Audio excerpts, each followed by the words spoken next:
Mm. Hey everybody, it's good to be with you guys again. It's been a while. Just getting things set up here. Let's see. So the last stream we talked about the twin pillars and a lot to do with that. Hey, pushing buttons. Good to see you, man. It's awesome you got to catch the stream. How's my audio? Okay.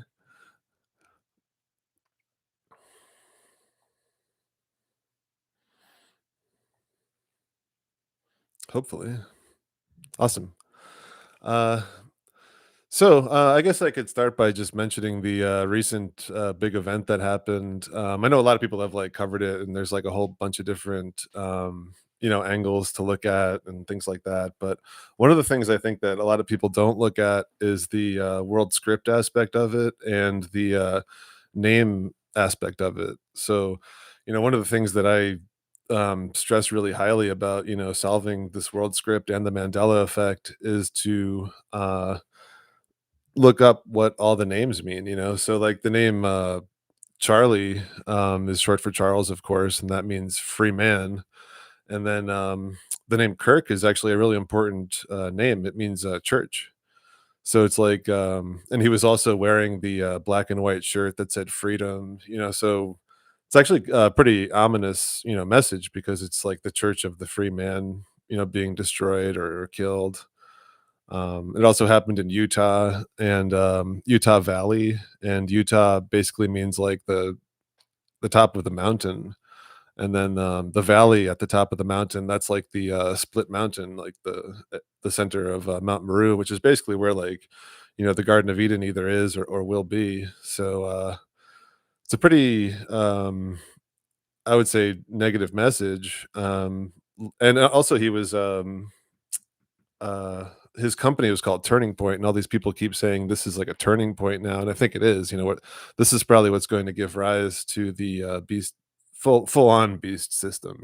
Just total censorship and people not being allowed to talk in public and stuff like that. I think it's going to be like one of those big world changing events. Sorry, just checking my phone here. But yeah, I mean, a lot of people have covered it. It's one of those things too where, some of it looks real, some of it looks fake, some of it looks AI, some of it looks like he's using a squib and like Hollywood, practical special effects. And, so they always have all these angles covered for whatever it is that you want it to be. You could always find the evidence for that position. So I tend to lean on that these big events are fake. But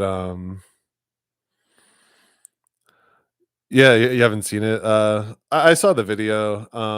It is, suspicious, but it also kinda looks real too at the same time. But, yeah, exactly, it's a conspiracy generation machine.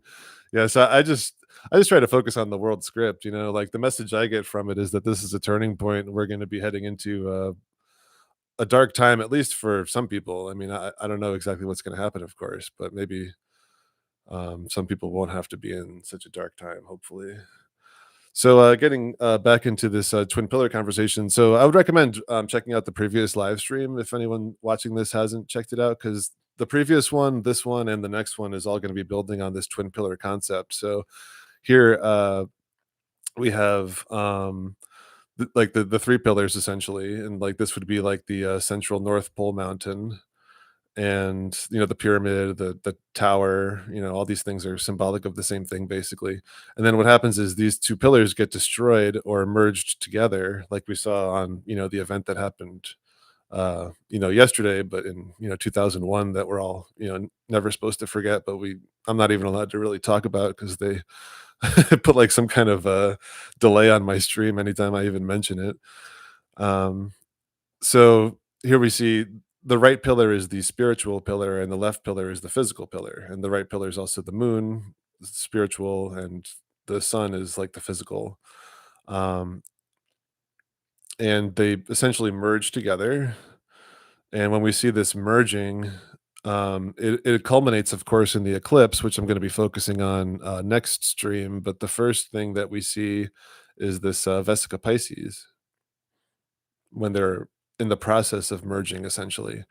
And this central Vesica Pisces shape is essentially like the North Pole, central area, and the center of ourselves as well, between our two, twin spirits merging essentially. And one of them is going to be one of them is going to captain our ship, essentially, captain our vessel. So if you want to be with God, in my opinion, you have to be captained by your right pillar, not your left pillar, because we need to be more spiritually minded than physically minded. But you also don't want to just completely, you know, uh, let go or destroy your physical side either. I think that's a mistake as well. But you don't want to be ruled by your physical side, essentially. And then it culminates in the eclipse like this. Where I have the union of the twin pillars, please. Yeah, and this also is heavy messaging in the Mandela effect, and we talked about a lot of Mandela effects relating to these twin pillars yesterday, including the Vesica Pisces. But I'll be talking about that even more so today. So you could also look at this as the left pillar is the black pillar, and the right pillar is the white pillar.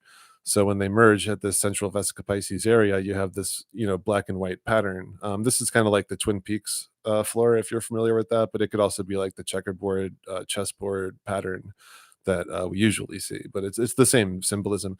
This is also the Mandela effect that we see with razzle dazzle camouflage. But I don't want to get too into that. I've talked about it. If you want to see it, it's in my Tree of Life video where I mentioned that. But I'll certainly talk about that in the future because it relates to the Titanic and the different Mandela effects relating to the Titanic. And also, so the sun and the moon both kind of appear white to us, especially now. The sun used to be yellow, but now it's white, which I think is more so a change in the sun than it is a Mandela effect. But it could be either. But I lean more towards the sun is actually just getting hotter and brighter, so it has a more white light to it. But there's also a lot of evidence about the sun actually being black on the inside. So like it's called the black body, and you could look this up on your own. I don't want to get too off track. But there's also when we see sunspots, there's like it's like holes in the plasma layer on the sun, and we see this like blackness for sunspots. But if it's all just what we're told it is, then there shouldn't be any blackness on it. That's when you have like a light next to a lesser light, you don't see black. It's ridiculous. And this is told to us. I just wanted to kind of briefly get into this, but it's told to us by these satanic liars, these supposed, astronauts. And this video actually is from a channel called Taboo Conspiracy. I just took some clips from one of his videos. He has a great video. It's called NASA Wire Fails, and it's only about 4 minutes long. And I highly recommend it to show people, like if you know some people who are maybe on the fence or they're open minded or something. I would show him that video. I'll show you some clips from it here, but he just has some really good examples, and he also explains it in a great way, comparing it to Hollywood special effects, like with the Charlie incident that happened recently. It's very easy to pull off those Hollywood special effects with like a squib and like a fake blood bag and all that. But I'm not saying that's necessarily what happened. I haven't seen enough evidence yet either way, but certainly not out of the realm of possibility. And he shows how back in like the silent movie era, this is Buster Keaton. Um, he was using these tricks too. Like you could see how his jacket here is being pulled back because he's on a wire, and then he gets pulled up by this wire, and you could see how it's pulling up right here. And then when he's fully pulled up in the air, you could see there's a wire here. Now this is maybe even over 100 years old, this film footage. So I mean they've been using these tricks forever, and I think Hollywood, one of the main points of Hollywood is that um they make these they work on all these special effects all the time, and then the news and the astronauts and these people use these special effects to fool us because we think that the fiction is only in the movies, but the fiction is actually in the news. So you can see it's the same thing is happening here. He's being pulled up by this wire, and this astronaut's on wires. This is why this guy is having a tough time being in this position. Like he's supposed to be in zero gravity, but he has to keep his ankles together, and he's holding his knees, and he's holding onto this thing because he's actually being suspended by wires. If he was in zero gravity, he would just be able to float around without any kind of problem. And then this is also something that you see with these devil clowns, basically, that their pants bunch up in like the hip area because he's sitting in like a wire harness, and again with like the bent knees. So what you're looking at are literally satanic actors trying to fool you into basically relinquishing your soul. Essentially, it's the most serious thing in the world. So here's four more clowns. I'll just get through this pretty quick. I know a lot of you guys know this stuff, but some of you don't. So it's important to see this. And again, check out Taboo Conspiracy channel. He's an awesome channel. I learned a lot from him and DITRH, Deep in the Rabbit Hole. Uh, like 2016 through 2018 probably. I pretty much, learned everything I needed to know about these people lying and what the shape of the earth might be. Of course, we can't, confirm these things 100% as far as the shape of the earth, but um, there hasn't really been too much new in regards to that because, what are we going to do? Fly up to the top of the dome or, go to the North Pole or things like that. It's not possible at this time. So anyway, what you're looking at is four satanic actors. Hey, Voy, what's up, man? It's good to see you. So this, and also this is Hairspray here. This is she looks like the Bride of Frankenstein, basically. This is not how things would be done if this was real. They would either have buzz cuts or her hair would be tied back or something. It's ridiculous. And this also isn't even how hair functions in zero gravity. It's you could just check out flights on zero G planes and see that that's not how it is. So anyway, this clown spins around, and what's going to happen is this guy's going to grab one of his wires, and it's connected around here on his pants. Because see, this guy's looking at the lens, at the camera lens, at the audience, but this guy, he's watching like a screen. You can see that he's watching something, over here, and he's like watching how they appear. So he notices that this guy is like kind of going off, or he has some kind of wire problem. So he reaches over and grabs, nothing. If you're a normie, he's just grabbing nothing. And then this guy reaches down or looks down because he notices this guy's pulling his wire. And then here's a close up where he goes to grab the wire, and you can see that his pants gets pulled out by the wire. And then, if you can't tell that what's happening here, then you're just low on discernment.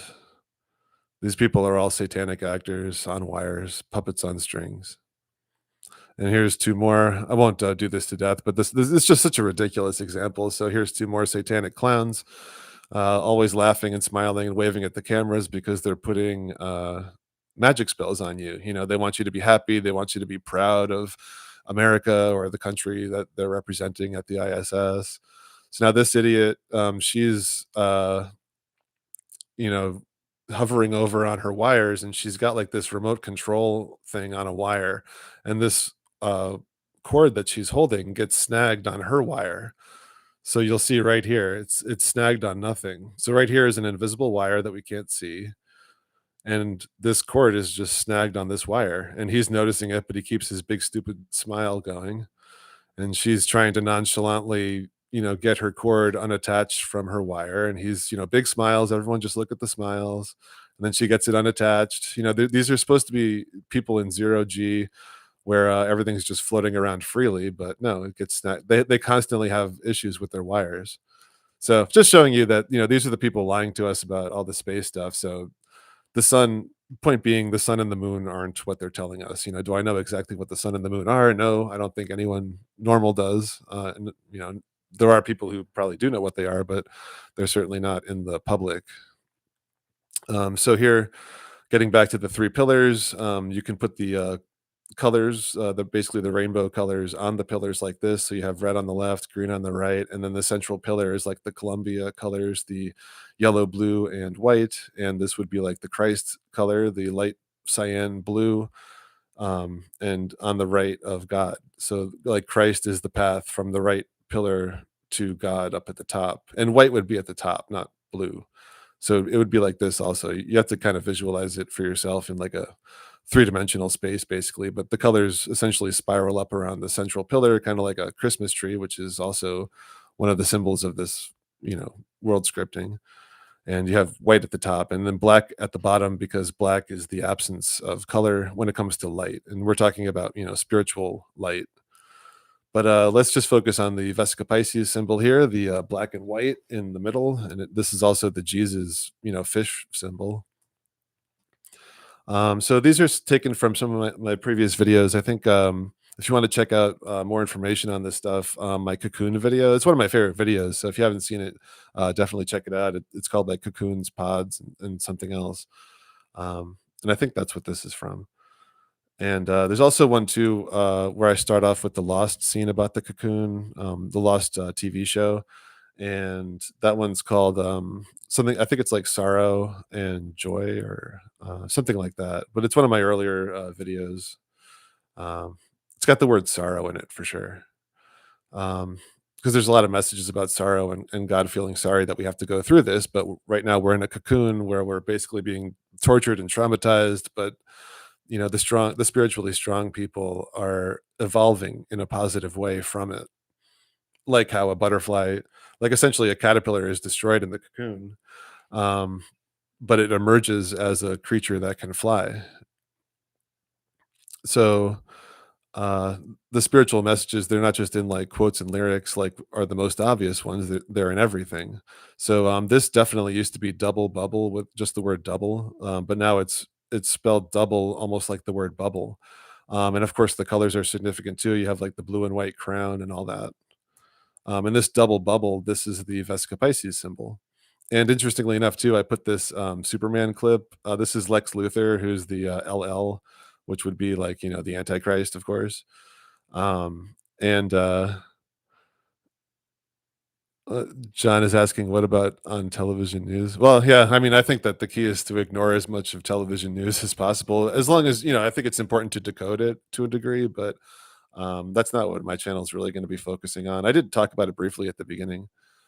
But yeah, man, it's good to see you. I'll be talking. This will be about the world script elements of the sorry, just getting a lot of comments in here. Hey, Biocharisma, that's Topher. Good to see you, man. Yeah, definitely check out Biocharisma podcast. We're gonna actually be doing a stream soon. So that's definitely gonna be something awesome to check out. I think on Wednesday, hopefully. So Lex Luthor here, he's basically telling his um you thought this was a premiere. Well, I mean, it's a live stream. I mean, I'm obviously talking with you. uh, but yeah, so he's talking about how he's got like basically two henchmen that aren't exactly the brightest people in the world, and he's basically saying that like some people can read War and Peace and come away just thinking it's like a simple adventure story, and then other people can look at a chewing gum wrapper and unlock the secrets of the universe.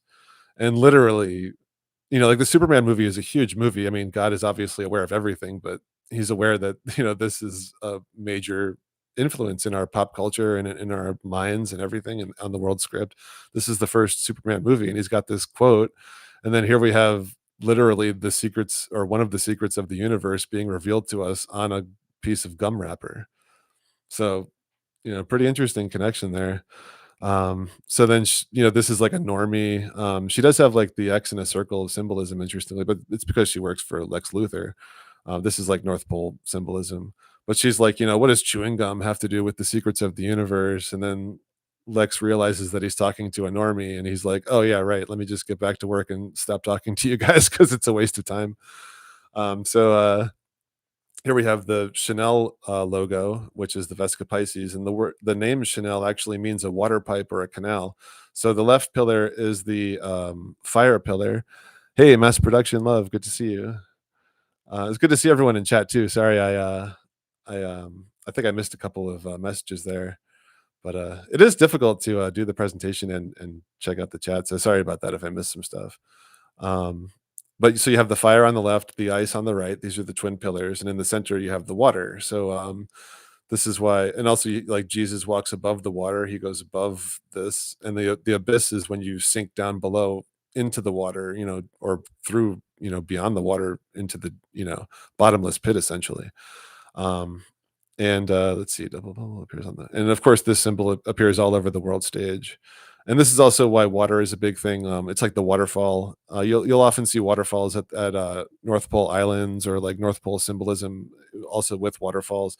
You'll also usually see like some kind of twin characters, or like one character seeing like his nemesis or like his evil twin self in like a reflection in a waterfall, something like that. Because it's all about the test at the central North Pole. And the waterfall also resembles the blue beam that's going to shoot up from the North Pole. It looks like a waterfall, but it's shooting upwards. Sorry, I keep pushing the wrong button.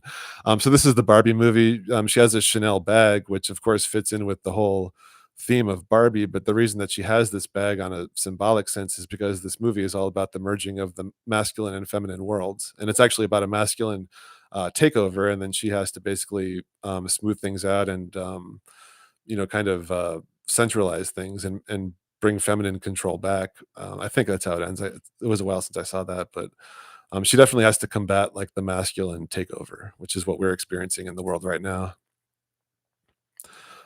Feed the fish. Is there any good videos explaining what the Apex Dome is? Well, I learned it from Jay Dreamers, so definitely check out Jay Dreamers' videos on the Apex Dome.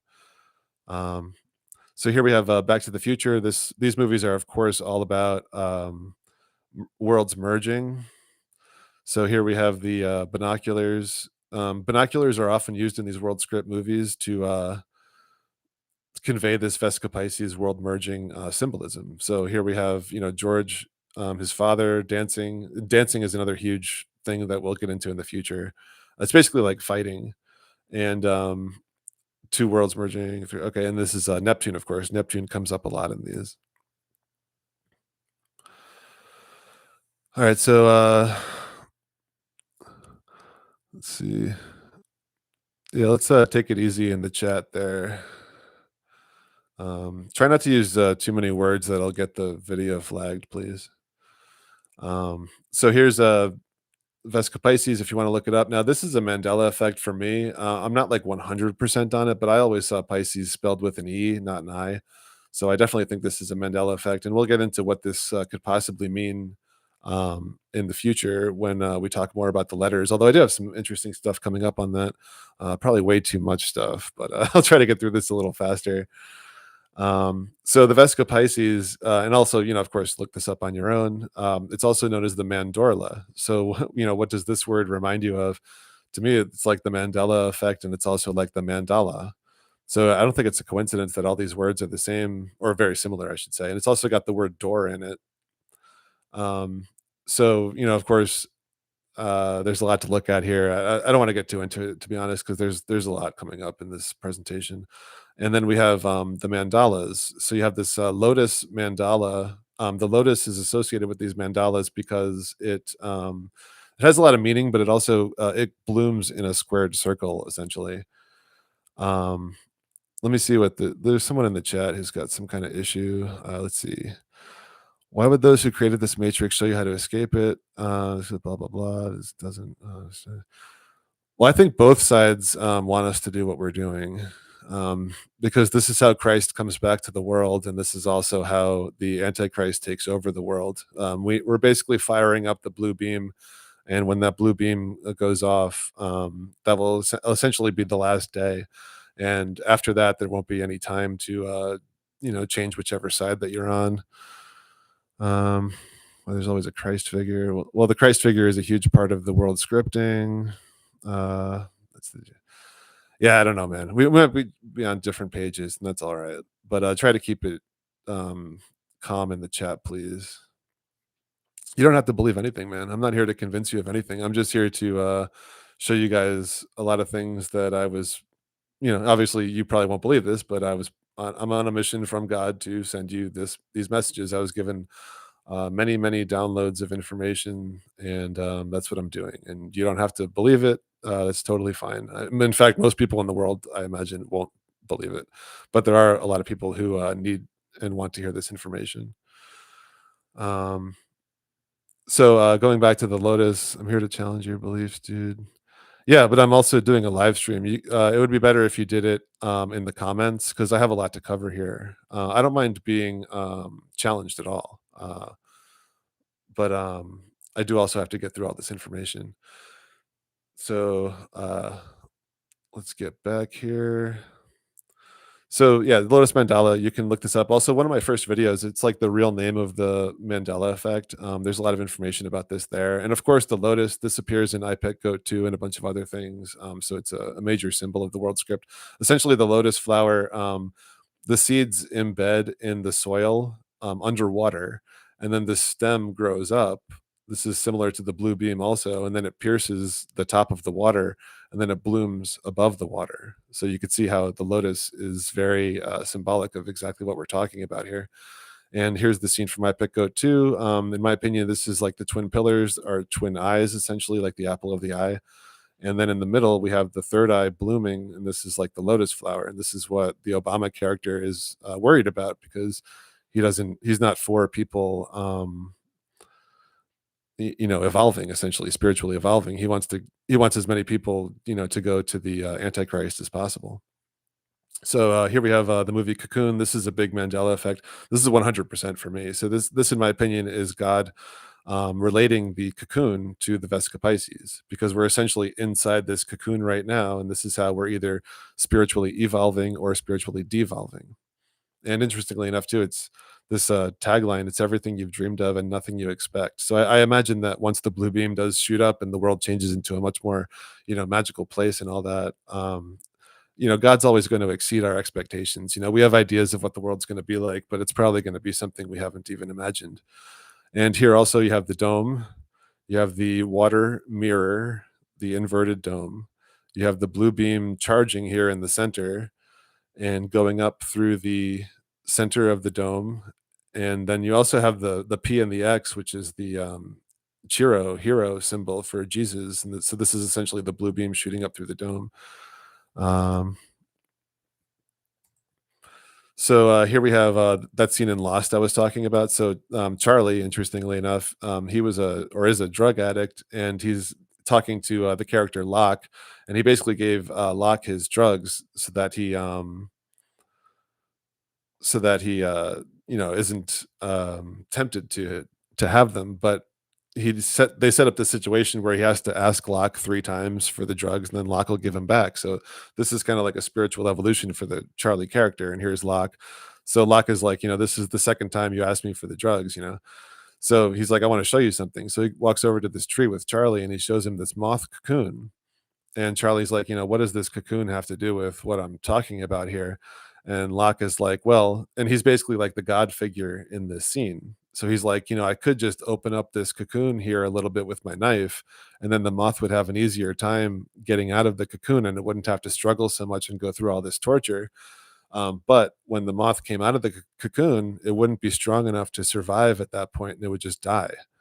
So the point of the cocoon is to make the moth strong enough, and that's what's happening with Charlie in this scene. Is he's becoming stronger by not asking Locke a third time for the drugs. And Locke is like, are you going to ask me a third time? And then I think he doesn't, or he's thinking about it, but he's realizing that he's in this cocoon. And this is all, Lost is of course a heavily symbolic show, and it pretty much goes over like every aspect of the world script. Probably, I mean, there might be a couple of things that aren't in it, but almost everything is, because it's about 6 seasons and they cover pretty much everything. So yeah, this cocoon metaphor is huge, and I think God is also pointing it out to us with the movie Cocoon, and also the Cocoon sequel. But I'll be showing that in the future. So here we have like the egg, the caterpillar, the cocoon, and then the full monarch butterfly. And evolution is like one of the it's possibly the main point of all of this, really. And that's why it's the central piece of IPEC Goat 2. And here we have the, double devil horns, and I've gone over the shark and the burning house and all that. So this Super Mario Brothers movie, there's a ton of symbolism in this, of course. I've gone over this too. I think it's you can see a lot of it in my second live stream. So here we basically have the central North Pole mountain, and the twin pillars, and it's even like red and green twin pillars. But they also the X is like the North Pole symbol, also, and it's also like the blue beam. Like if you take just one of these plungers, it's like the blue beam shooting up into the inverted apex dome. And these movies or this movie is huge with symbolism. just for instance, like I showed a bunch of this stuff before, but just this one scene alone should show you that this movie was predictive programming. It came out in 1993, and it's got tons of symbolism and predictive programming because Mario is such a huge IP, intellectual property. It's it's like before they made the movie, I think that they screwed up and they actually put too much of the world script into the movie, and that's why everyone hated it because it ended up having like nothing to do with the Mario Brothers, and it's just this really silly, ridiculous movie. It's like one world script thing after another.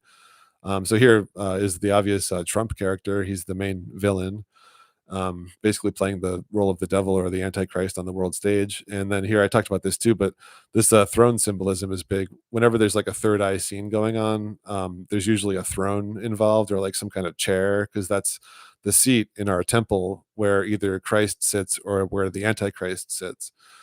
And he looks just like Trump. This Dennis Hopper, and then this movie is really all about evolution again. So he gets to choose if people are going to evolve or de-evolve, and he de-evolves this guy. And I talked about this actor too in that second live stream. I don't want to get into it again, but he de-evolves this person. So this is Trump de-evolving people, and this is through the biggest. I mean, obviously the media devolves people and all the trauma and everything. It breaks people's brains and devolves them as well if they can't overcome it. But also the V, of course, and Trump is the father of the V, and that's the ultimate devolution, and he turns him into a pinhead.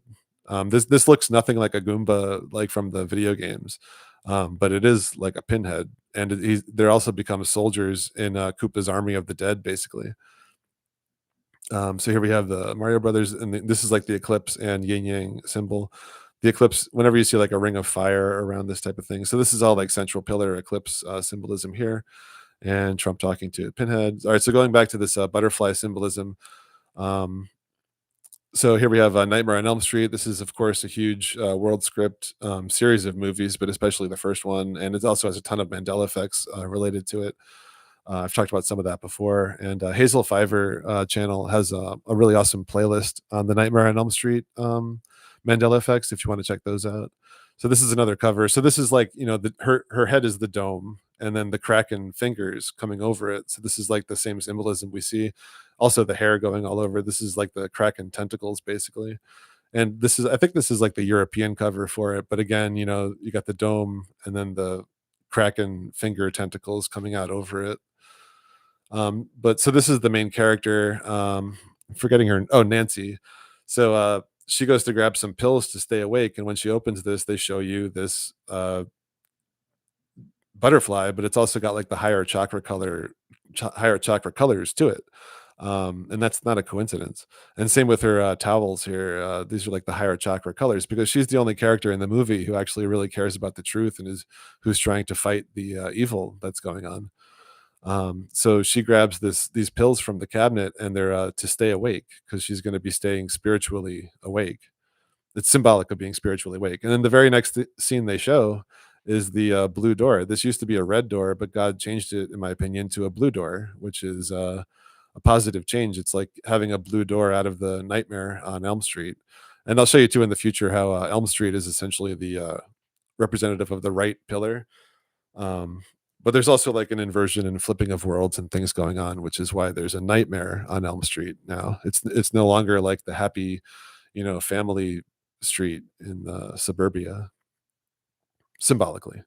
So this is one of the Avengers movies. They're all holed up in this house, which is like the North Pole, central location, basically. Mark Ruffalo here, he looks down at this piece of paper that I guess one of their kids drew a butterfly, and they're trying to figure out what Ultron wants to do. And Ultron is essentially like Skynet. He's like this AI, takeover essentially. And he looks at this picture of a butterfly and he goes, Ultron wants to evolve. So again, with the butterfly being symbolic of evolution. And here too, when you see this dartboard symbolism, this is the North Pole, the black and white, the concentric circles, and then the darts are like the needle. And they could be like the big needle, the good needle is the blue beam, and then of course the negative needle are the smaller needles. So it could be seen either way in that regard. And then of course the bullseye, that's symbolic of like the apex dome, and they even have like these tentacle looking things going over it. So this is like, the world with the kraken tentacles over it, over the dome, essentially. So now, I've talked about these movies a lot in previous videos. The point of me bringing them up over and over again is to show you that it's not just like a one-off. Like it's not just like, oh, this movie has a dome and this other movie has a dome, therefore it's this big dome connection.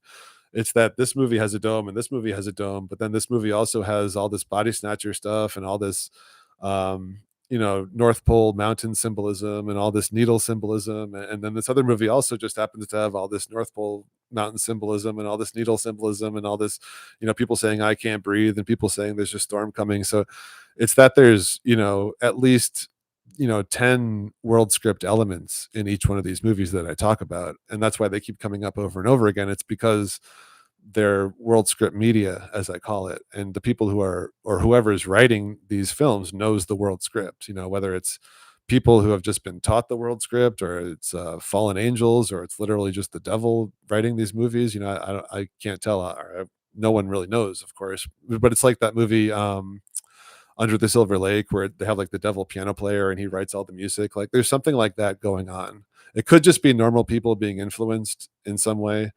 Um, but whatever it is, whoever's writing these particular world script movies and books and TV shows and music videos and all these things, they know the world script and also the news events, like with the thing that happened recently with Charlie and all these other big events. They're all heavily symbolic of things pertaining to the world script, and we can kind of follow along with where we are in the script. So this Life Force movie is another huge one. This is like a B movie that not a lot of people know about, but it's definitely a big world script movie. And of course, here we have the dome, these rays shooting up. This is like the blue beam, in my opinion. And then, of course, this is like the apex dome. You also have like the Vesica Pisces. This is also like the eclipse, it looks like.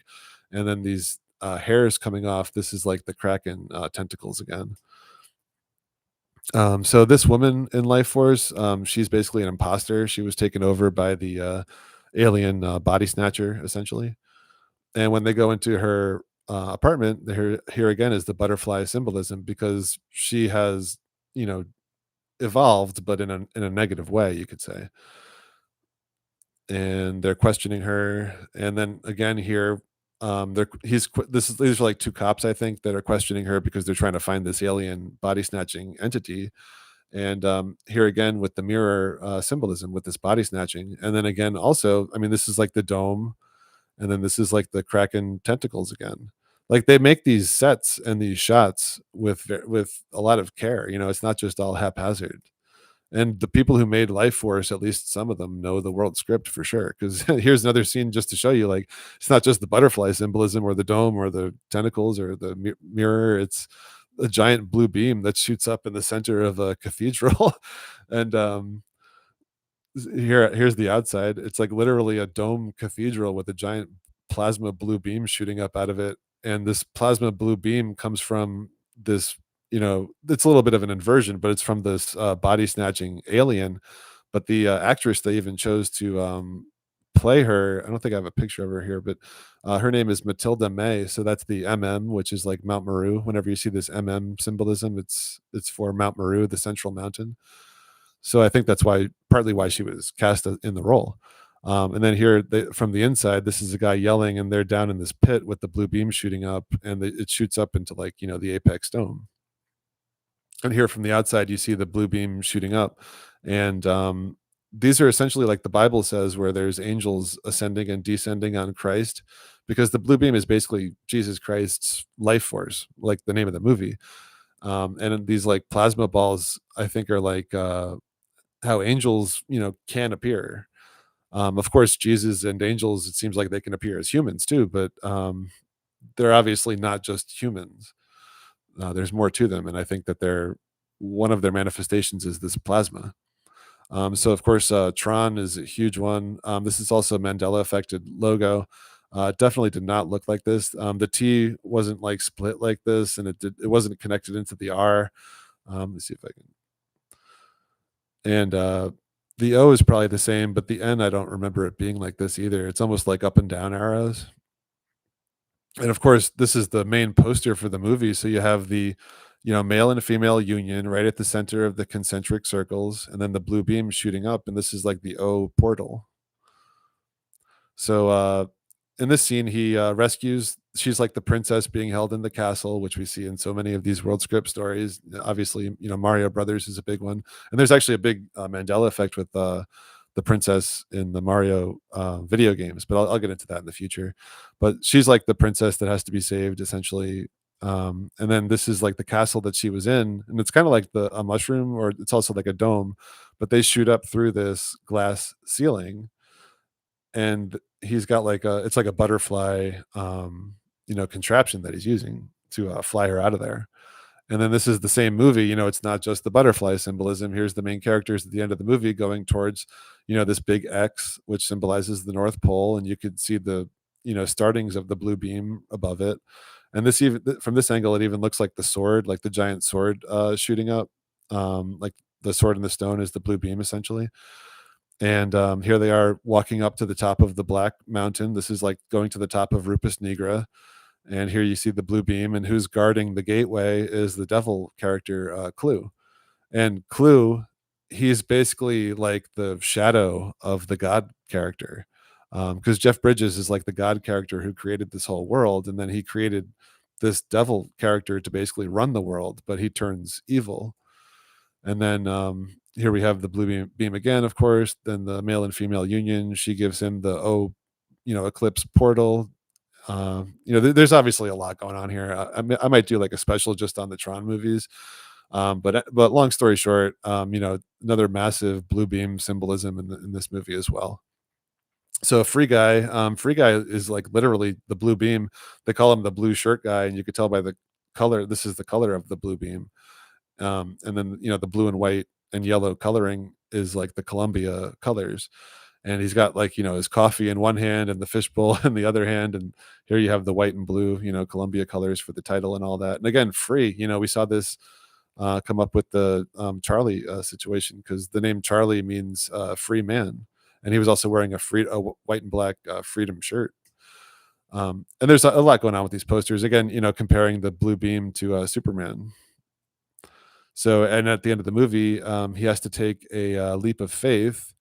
So he takes a leap of faith, into seemingly nothing. And what you're seeing is the blue beam shooting through the dome.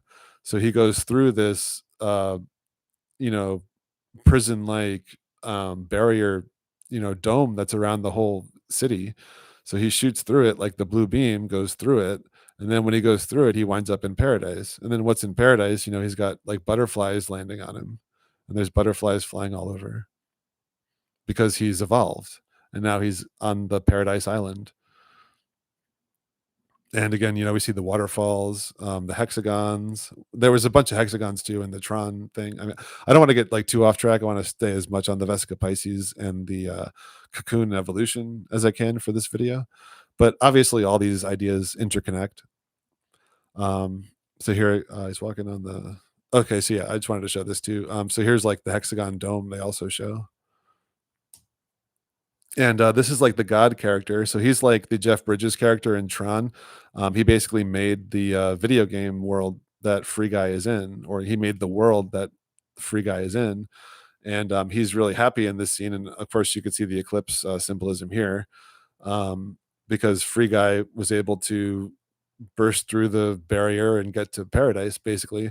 And this studio that he works at, basically he gets kicked out, and the devil starts running this place, and the devil was trying to destroy all the servers before Free Guy could or Blue Shirt Guy could do what he did.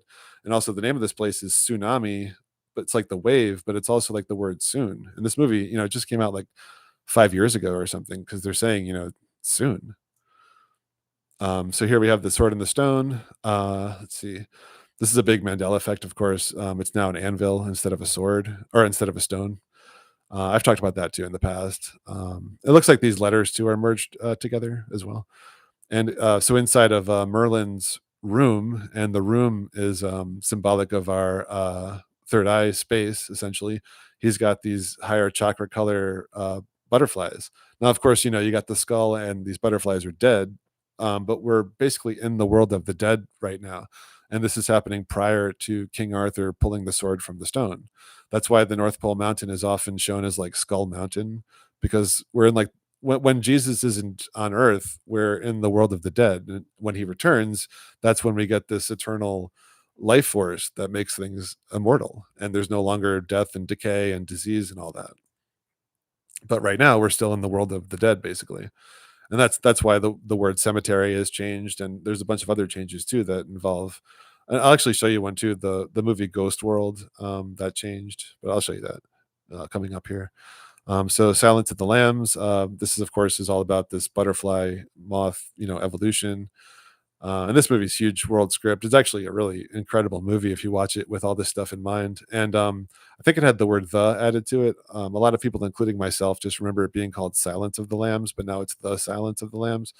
And essentially, what this means, this phrase in this movie, it's the lambs are all screaming because they're about to be slaughtered, essentially. So the silence of the lambs is a good thing in terms of this movie. It means like the end of all that torture and suffering. So here, Jodie Foster at the end of the movie, she confronts the serial killer, and he's all about butterflies and this evolution idea as well. And I'll probably talk about The Shining in the future, or well, both movies, frankly, but The Silence of the Lambs and The Shining in the future. So here we have The Shining. This is also a pretty crazy Mandela effect here. Look at the word Warner. So this is a VHS tape that came out like around 1980. Excuse me for one second.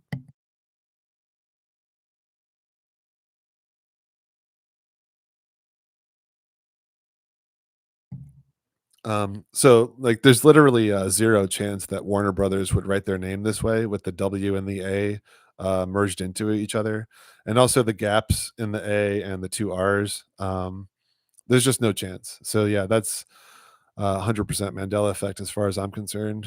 You can check these out for yourself. There's a ton of old Warner Brothers VHS tapes and things you could look at. Same thing. So this is the first Superman VHS tape, and again, there's zero chance they would write their name this way, guys. So in The Shining, here again, we got the dartboard symbolism, and this is like the magical child. He's playing the dart with darts. This is the concentric circles, and the black and white North Pole symbolism, and the needles, of course. And he sees the twins, and when you see this hand holding, this is the Mount Meru symbolism, and right behind them is a poster for Monarch. So this is like that butterfly symbolism, and of course, there's a ton of stuff to look at with The Shining. I'll probably do like a Shining special or like a Stanley Kubrick special or something in the future. But they also have the Columbia coloring too as well. But if you know what happens in the movie, it's obviously a very negative thing that happens to them. But at the end of the movie, it actually is a fairly positive message too, because the magical child and the feminine, like the mother, they both escape because they make it through the maze, and the maze. I'll get into the maze stuff in the future, but the maze is obviously a huge symbol. That's why the movie The Labyrinth has changed, and many things like that. Pan's Labyrinth is another big world script movie to check out if you're interested. And of course, like the phone booth, there's a lot going on that we could talk about. But I just wanted to bring up that monarch thing, and they also like look like a butterfly too. A butterfly makes like an 88 pattern, which I'll show you.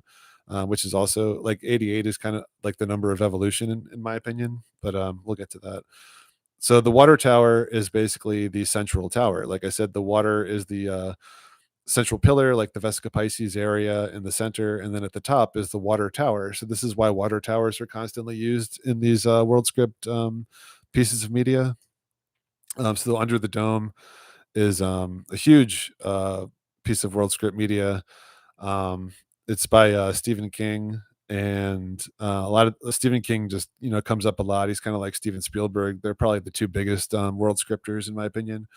But yeah, so not a coincidence that the water tower is heavily featured under the dome, because that's you can visualize this inside of ourselves as well. Our third eye, pineal gland area is like the water tower, and we want clear water, and we want clear white crystals, and they constantly want us to have black water, black goo, black crystals. And that's going the way of the Antichrist. Having the clear white stuff is going the way of God or Christ or Jesus. So here we see her pouring water over the top of this mini dome that they find, and this also looks like an eye. It also looks like the kraken tentacles over the dome, and also it's the water over the dome, like the Bible says. So they clear off all this dirt and stuff, and they find this miniature dome inside of the larger dome, and inside of that is the black egg. So this is like the Rupus nigra. It's also like in the center of our brain is the thalamus, and the thalamus is egg shaped also. And you'll often see this egg symbolism too, because an egg is symbolic of evolution as well, because what's inside the egg changes in a huge way, and then emerges from the cracked dome as something new, and oftentimes something that can fly. Um, there was something else too I wanted to say. Sorry. So here's the thalamus that you could research. The egg. So the egg could be symbolic of that, but I mean, it's also just symbolic of our head or the dome as well. So Harry Potter, another huge, world script series of books and movies. This is the fourth one where he has to get this golden egg, the dragon egg. So like dragon eggs are something that comes up a lot too. Um, let's see.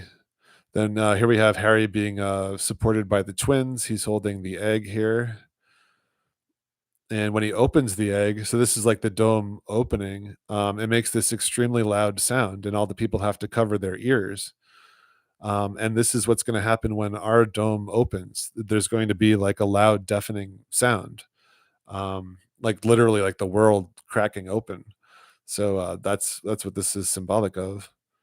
And here you have Ron doing it. I think there was something else I wanted to mention too, but sorry, it's just a lot of stuff to go through. And you guys can, a lot of people have seen, Harry Potter and Game of Thrones, which this is, and things like that. So, you guys can, put the pieces together on your own, of course. So the dragon eggs are a huge symbol with Game of Thrones. She, of course, is like the fire left pillar. It doesn't matter that she's female because the feminine pillar is the right pillar, but both feminine and male and female can be on either pillar, of course. But she would be the fire pillar, and she's all about like the phoenix, burning the house down and rising from the ashes and all that. And the whole story is basically about these two characters getting together. So she's like the fire left pillar, and he's the ice right pillar. And his name is Jon Snow. And John is, as we talked about in the previous video, John is a majorly symbolic name of the right pillar, and snow of course is like ice, obviously. So this is like the merging of fire and ice, and I think the Game of Thrones books are actually called the Tale of Ice and Fire, because this is what the story is all about, really. And this is the eclipse, the merging of the twin pillars at the central pillar. So I didn't want to show this. So anyway, like Dali, this is one of Dali's famous paintings. It's like a man emerging from an earth egg, and this is like mixture of like the broken dome and like the kraken tentacles above, and this is kind of like the apex dome, like frilly neck that Jay Dreamers talks about a lot. Like Humpty Dumpty often has like a frilled collar, things like that. So I'm just saying that, like, it's not just movies and books and stuff. It's also all these classic paintings. Dali, of course, was a big world stage player. Here's a bigger image. I don't want to show it too much though, because there might be. I don't think it's nudity, but there might be something there. But those characters are actually supposed to be androgynous, but that androgynous is symbolic of being at the central pillar, because that's the union of the male and female. So here's Dali, obviously a big, world script character, and he's got a lot of egg symbolism in all his stuff. This is interesting too, because he's got the staff, which is like the blue beam going through the top of the dome, the cracked dome. And this too is like the apex dome. So this is like, the blue beam shooting up into the apex dome as well. Or you could also look at it as the twin pillars, perhaps. But the dome is open, so I would say this is more like the blue beam. But yeah, it's got this crazy face, definite world scripter. And of course, here we have the 666, one eye symbolism with the egg. Really, it's like a negative look at the apex dome, essentially, what they're showing you there. And he's even got the frilly collar.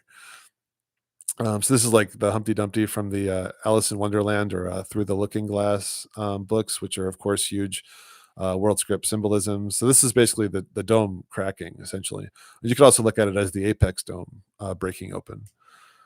And Jay Dreamers has a ton of stuff talking about Humpty Dumpty and all that.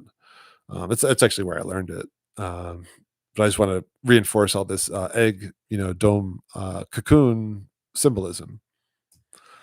And of course, all these things you can investigate on your own.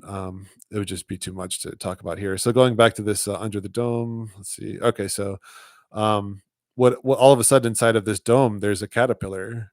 The egg is still intact, and then this caterpillar just appears, and then it forms this chrysalis. And the word chrysalis is a lot like the word crystal or Christ, and it goes from a green crystal to becoming a clear crystal. So you could see, and this is also a monarch butterfly. So you could see the butterfly inside the cocoon now because it's going from green to clear. Now, green we talked about is the right pillar, and then clear would be the top of the central pillar. So it's like a cocoon, a very good cocoon, a good symbolically, speaking, going from green to clear. And this is also what Superman does in order to make his Fortress of Solitude, which is all the white, clear crystals at literally the North Pole. He starts with this green crystal. This is what he finds first. So first, he basically finds, his right pillar, and then he uses that right pillar to make this crystal cave at the North Pole of the white and clear crystals. And this is how he speaks to God, essentially, because he speaks to his dead or spiritual father using what's basically like a crystal pipe organ. So this is basically just symbolic of what's inside of our heads. And when we have these clear white crystals in our uh, pineal glands, and when we're right pillar oriented, which is being um, more spiritually oriented, this is how we communicate with God. And so many times in these movies, these characters speak with their dead fathers or their father who's in another place where they can't, be in, physical contact with each other. It's like their spiritual father that they're talking to. And here we have Hollywood. This is more so, of course, the black crystals, and this is like this, five tower. I don't even want to say it, but it's all about they want this music video at least is all about pushing the antichrist message. And here we have this is supposedly Kanye. So here we have like the 88. This is like the 88 butterfly basically, and all the black spikes, and they spin it around. So this is like the world's inverting and the mirror, the black mirror symbolism, and also the 88 evolution, but like the black spike evolution. So going back to Under the Dome, let's see, butterflies. Butterflies symbolize spiritual evolution. So monarchs symbolize kings, of course, and they also symbolize our central brain and spine anatomy. So here I just put some pictures up. So the center of our brain actually looks like a monarch butterfly. This is why they have the MK stuff, and also why they have the monarch and the shining and all that stuff. And also it looks like if you cross cut our spine, it also looks like a butterfly flying upwards. So essentially, we start down here and we ascend up the spine, and this is just spiritually speaking. I know people say that you can do some things physically, but I'm not like totally sold on that. I think it's more of just a spiritual evolution, and then you end up here in the center of the brain, hopefully being able to speak to God, um, or have God speak to you, in both ways. And Jesus Christ is also known as the King of Kings. So we have all this monarch symbolism, and these four people are like the kings essentially of this particular series of scenes in this show. She's also got like the Columbia-ish colors, and she also has a butterfly tattoo, which I'll show you. And this is also symbolic too. This is like the phoenix rising, and northwest would be like the bottom. So like north is like the left pillar, and then west would be the down, like towards the abyss. But then this is like the trading post, so it's kind of like maybe trading a lower position for a higher position type of a thing. Oh, and his name is also Joe, and Joe is like the GI Joe stuff, GI Joe, GI Jane. And I showed you how GI Jane is even a Mandela effect too, but that's all right pillar naming conventions. So here they're watching the cocoon. It's right here. They're watching it hatch. So here's the monarch butterfly coming out of the cocoon. So going back to a little bit before that, they're saying the dome is sending the messages. Now here, most shows and Hollywood movies and stuff, they don't like talk about God too much. It's usually like symbolic. So here the dome is symbolic of God, and it's like God is sending them messages. And it's like, he's saying like we're like human receivers, and that's like the pineal gland symbolism again. So she's saying, why would the dome only talk to us? And it's because they're, the open-minded, spiritual-minded characters. The other characters, don't care about things like this, so the dome isn't talking to them, or God isn't talking to them.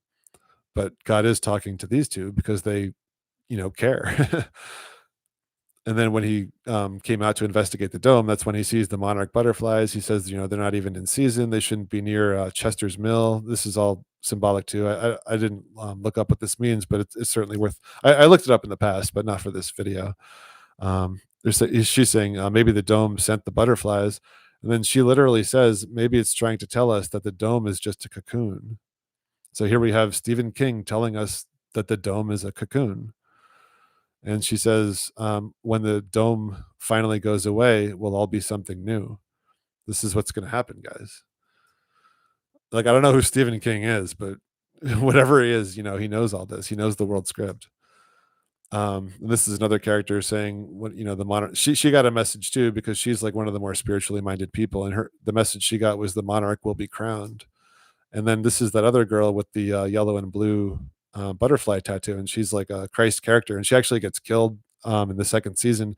I kind of thought they were going to bring her back, like a resurrection type thing, but instead they go into this whole crazy body snatcher thing, which is really ridiculous. But I'll show you some of that too. So here, Mandela effects. A lot of people don't realize this, but a lot of animals and plants have. Oh, I see someone. Sorry, I haven't been keeping up with the chat because I just got a lot to get through. But I see Dabin Good here. He says, "Free the dome, freedom." That's totally what it is. Yeah, you're right about that. And that Charlie incident, he literally had his shirt said "freedom" on it, and and it had the black and white symbolism too. And the name Charlie means free man. Um, so anyway, this is a monarch butterfly, and they now have 8 gold, blotches or splotches or whatever on their wings. And I grew up with monarch butterflies all over the place, and I never saw this before. And maybe it's Mandela. She has a great video on this if you want to check it out. But she also doesn't remember these gold spots. That's actually where I heard it from in the first place. And on top of that, if you look at the body of a monarch butterfly, now it has all these white dots all over it, and I don't remember that at all. I remember their body being basically black. Maybe there was like a couple white dots, but definitely not like this. So what I'm seeing is, this monarch butterfly that represents the evolution of kings now has 8 gold dots on it, and it's also at the central pillar. It's basically a union of black and white. It's like the mixture of black and white. Like it's more, unified. There's more white essentially. So this seems like a really positive Mandela effect.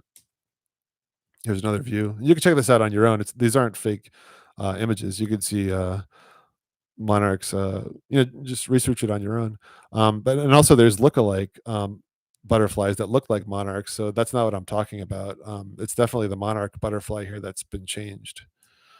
And also, this might be a Mandela affected animal too. I don't remember seeing it prior to a few years ago, but maybe it's always existed. But either way, in my opinion, God creates these animals, and all the animals and plants in this world are symbolic of what happens with the world script as well. So here we have God, whether it's Mandela effect or not, associating the 88 with the butterfly, and also you got the black and white symbolism and all that.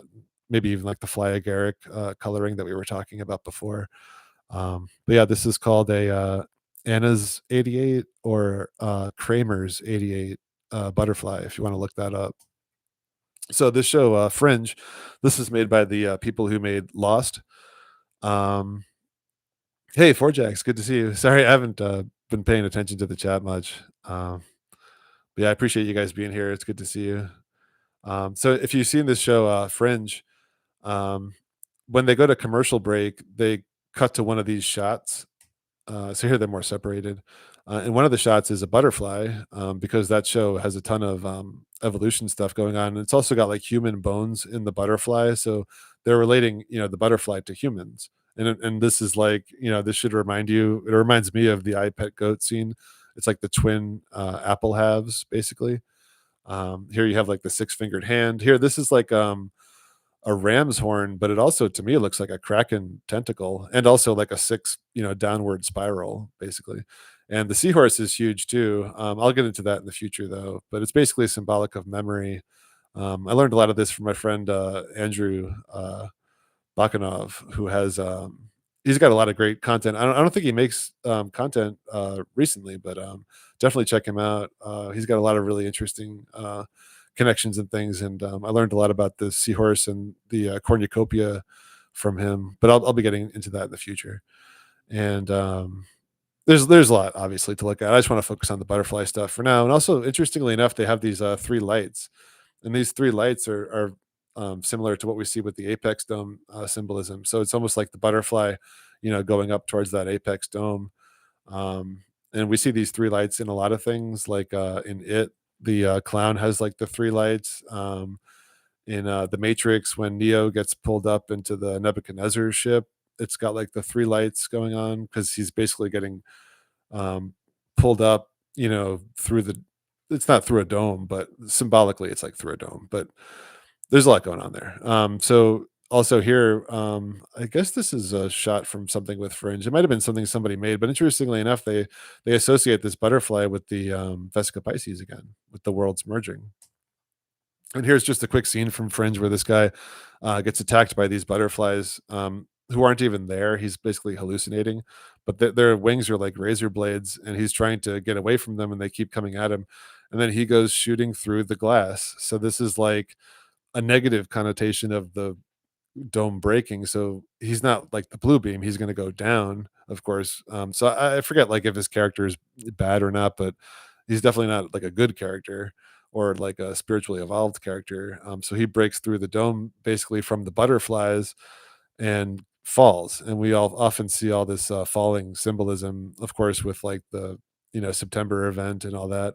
And this also happens at the tower at Bell Plaza. So, like we were talking about with the water tower, bell towers are also the same symbolism because the bell is like the dome and it's like our head and all that. Like you got our bell rung and all that. And this is actually named after the character William Bell, who is Leonard Nimoy, who runs this company, Massive Dynamic. And you could see this is like the just one second.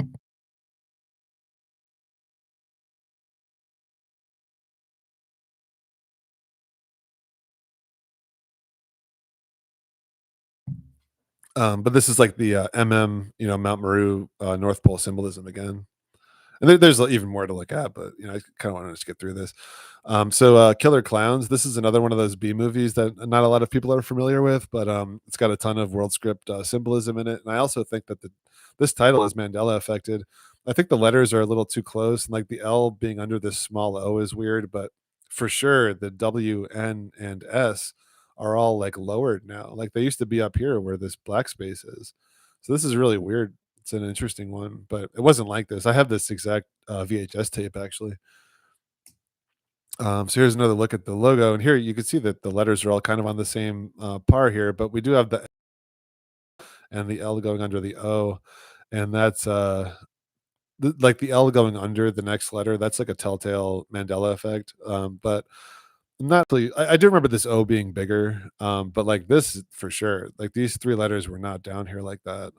And also, this is from the movie itself. You got the three letters being down here like that. That's definitely off. It looks crazy. Like, why would they do that? You can't even really. It breaks the flow. Like anyone who knows how to design a logo knows that you want the reader's eye to certainly be able to read the thing, but also to flow over the logo. So you have like this, almost like a dome flow to it, but they break it. So it's like this, and then it goes like up here, and then way down here. Like that's just not that's not possible to design something like that. They would never do that. I mean, obviously it's possible, but it's not possible in the scheme of we want to sell this thing, we want to market it, all that type of thing. So the movie starts with this pyramid tower, interestingly enough, and it's at Big Top Burger. And here we see the yellow and blue symbolism and the tower and the pyramid and all that. And I can't tell you this to be or if this is a Mandela effect or not, but ours getting extended legs like this, and I'll show you some of these coming up here. But this is a telltale sign too of a Mandela effect. It's definitely a big pattern. But I can't tell you if this, big top burger has been Mandela affected, but it's pretty weird. Like, I don't remember seeing ours doing this in the past, and now so many of them do it. Um, oh, so also, one of the words I identified a while ago is as being like a world script keyword is the word top because it's like the top of the mountain, going to the top, so it's that like if you keep that in mind, you'll definitely see the word top or hear the word top come up a lot. And one of the things I wanted to look at was the movie Over the Top, because going over the top is like going over the top of the rainbow, going over the top of the dome. So I thought that there might be a Mandela effect to that logo of that movie. And actually, here's just a clip of the movie. It's a Sylvester Stallone movie about arm wrestling, if you're familiar with it. So I'm not expecting a lot of people to remember what this logo looks like. But what I could tell you is I looked at the logo on purpose, and I have this VHS tape to I looked at it to see if there was a Mandela effect in it, and I didn't see anything. And then a few days ago, maybe like a week or two ago, I was shown the I think it was the VHS tape online because I sell old media, so I often look at VHS tapes and laser discs and things like that, and posters and things.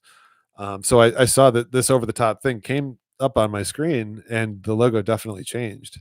So here's what it looks like now, and I'm telling you that, like, I looked at this, like, a year or 2 ago, and there was nothing notable about the logo. So this is an example of how if you care about the Mandela effect and you study it, you will literally see reality change in front of your very eyes. But it's contingent on you caring about it and putting the time in. Like if you just, do it for a couple hours, you're probably not going to see anything. If you do it for a few weeks, you're probably not going to see anything. But if you do it for a few years, if you, we're getting kind of close to the end now, so maybe things will be speeding up a little bit. But I've been looking at this stuff for years, and I've seen over 50 things change from where I previously had seen them. So I like when I looked at this the first time a couple years ago, there was nothing that I would note about the logo. Like I was like, oh, I guess it hasn't been changed. Now E merged into the O. You have the O and the V merged together, and the V and the E merged together, and then the E goes under the R in this very strange way. And the V, this leg of the V or this arm of the V is going up here on the right too. Um, and I would also say probably this P is broken now. And I do think that this T went over this way, but I'm not 100% sure about this area.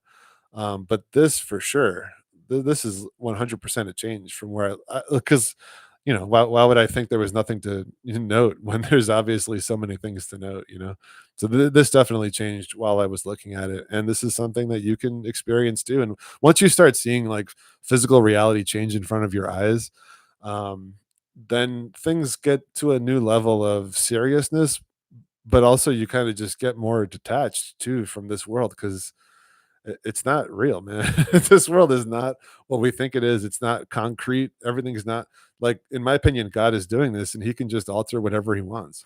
And he's altering things like this to send us messages. And I'm not going to get into exactly what the specific letters are in this messaging, but the overall message is over the top. And also, he's got the bird symbolism, the flying symbolism, like the big right arm. There's a lot to look at. Excuse me.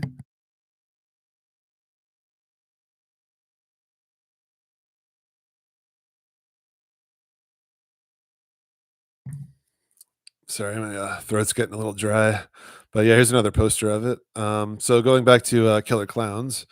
So I'm writing here when a movie or a TV show or something has multiple elements of the world script in it, it's safe to assume that most, if not all, of the dialogue is coded. So yeah, when you identify one of these movies, like a Star Wars or Lord of the Rings or The Matrix, those are obvious, but you could literally look at pretty much all the dialogue and get something out of it. So here, like you have the three of the main characters. This guy's like the main character, and these guys are kind of like comic relief. But they were all friends growing up, and they're saying, stuff like, do you remember Hidden Lake? And that's referencing the Hidden Lake at the North Pole. And then this guy is saying, like, if killer clowns have taken over the city, then I'm Porky Pig. So like these guys don't. So this guy's like the truth seeker, and then these guys don't believe him, at least not yet. So they're like Porky Pig. So like there you have the PP, which is like the Antichrist, and then you also have the pig symbolism, which is like the devolved human, basically.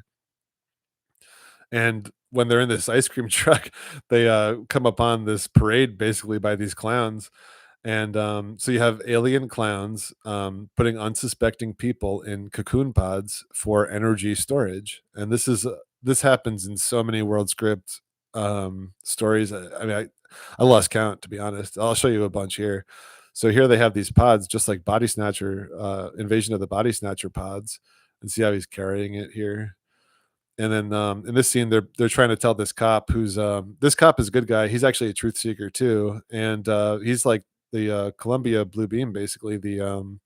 He's got like the yellow, blue, and white coloring, and they're these two are trying to tell the cop that they're wrapping people up in cocoons, and they keep saying the word cocoon over and over again. So he goes to investigate, and here you see the eclipse symbolism. So flashlights, like a weaker flashlight like this, it often makes like this eclipse symbol, and this isn't like missed on the filmmakers, and especially when there's so much going on in a movie like this with the world script. And then when you have like those high powered beam flashlights, that's like the blue beam symbolism. So here, this is the cop one of the cops. I think there's only two cops, but the other cop who didn't believe anything. He's like the normie, and he just makes fun of everybody who says there's a killer clown invasion. So he gets killed, and then he becomes a literal puppet, and this clown is puppeteering him. So this again with the puppet master symbolism, like the original book that spawned all the Invasion of the Body Snatcher stuff is by Robert Heinlein, and it's called the Puppet Masters. And then I showed you guys in the previous stream, they made a movie about the Puppet Masters called Puppet Masters, and it's starring Donald Sutherland, who was also the star of the Invasion of the Body Snatchers movies, or movie, the most known one. So again, with this repeat symbolism of the same actors and the same concepts and things like that. So he's talking to him. So again, this is another thing you'll see. This is like entering the belly of the beast, basically, when you see people entering a giant mouth like this. So here's some examples. Sorry, my throat's really dry.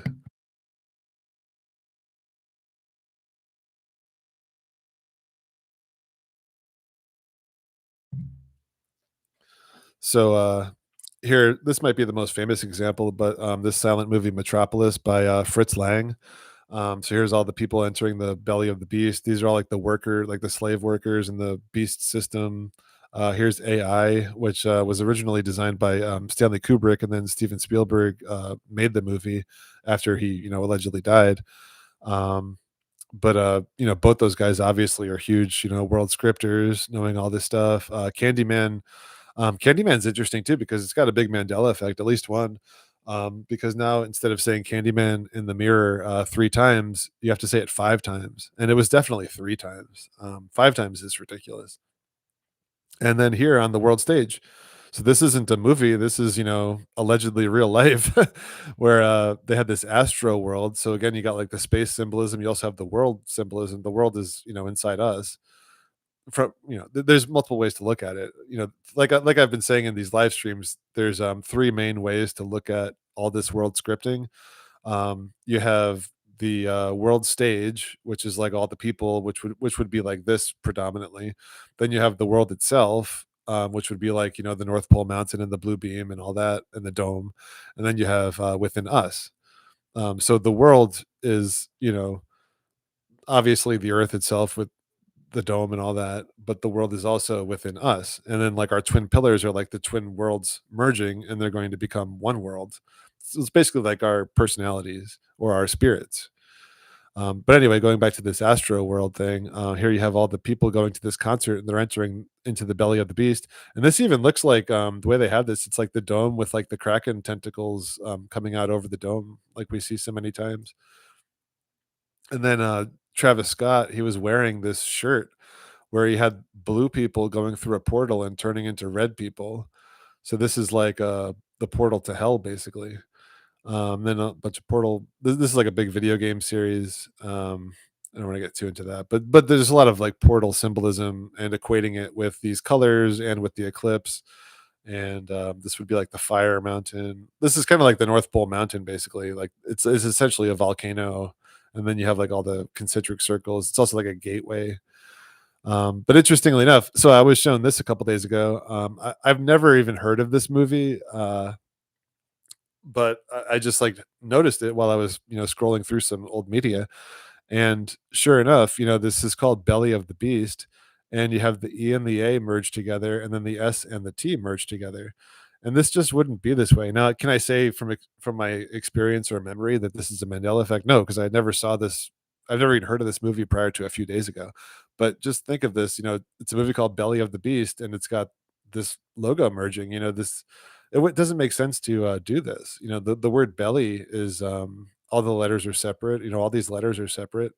So why would the E would end, right around here, and the S and the T definitely wouldn't connect like this. This looks really off. And also, Steven Seagal, his name changed as well. It didn't have this A; it was just Segal, and I'll talk about that too in the future. So you have these clowns going into the belly of the beast, and then all the heroes go into the belly of the beast also. And this is all heavy North Pole symbolism. This is like the North Pole, basically. North Pole is usually red and white stripes, but as we see with the barber pole Mandela effect, they now have blue added to those stripes as well. But here we have just the red and the blue stripes. But this, to me, is North Pole symbolism, and then also the mist is heavy North Pole symbolism too. And this even looks like the split mountain here, like the M. It's cheap sets for this movie, but this is all they're basically at the North Pole Mountain to face these killer clowns who have been body snatching people. So here's all the cocoons, the pink cocoons, and then this is like the yellow and black is like a stinger basically. So I think like when you see colors paired with black, it's a bad thing, and when you see colors paired with white, it's a good thing. So that's why like red and white coloring is good, but then red and white or red and black coloring would be bad. And the same thing with yellow and white. So yellow and white would be like the milk and honey kind of symbolism. And then that would be like spiraling upwards. But then yellow and black would be going downwards. And the yellow is like the gold in the mountain, like the North Pole Mountain, like the gold that the dragon is usually guarding inside of us, essentially, and the world itself at the North Pole. Uh, let's see. So they're watching this clown basically suck, loose out of these cocoons or, the adreno stuff. And they're doing it in a humorous way because it's clowns and it's a funny movie too. It's ridiculous. But yeah, so like these entities, this, Kraken, whatever, it's somehow, and like I think a lot of us feel like we're having, our energy sucked out of us all the time or most of the time. And I think it's because we're in this cocoon and our energy is being sucked out of us for whatever reason, if it's the Kraken doing it, if it's powering up the blue beam, if it's both, probably. But then once the blue beam returns, we'll be having energy being, shot into us essentially. So that's why we become immortal, because our DNA is just going to be constantly being charged with Jesus's, immortal energy essentially. Oh, supernatural Bible changes. It's good to see you. And they're saying that they don't remember these yellow and black pieces at the top of the cocoons. I mean, it could be a Mandela effect. I honestly don't know. I remember them being there, but I don't know. But certainly something to keep in mind. So here, this is actually the girl is trapped in here, and they're going to free her from this, cocoon. And when she gets freed, she says that she couldn't breathe. So here we have the "I can't breathe" symbolism, and then they get her out of there. And this is kind of like those that like blue plasma balls that we were seeing in Life Force too, like kind of circling around that the central pole area. So then they're like, oh, so what's happening here is the big clown is coming. So this is like the Kraken basically coming down. So this is like the apex dome with the tentacles coming out, and from it is this giant clown who's like their leader. So this is like the head Kraken coming down, and it's similar to what we saw with these Jesus paintings. And I'm not saying Jesus is the Kraken.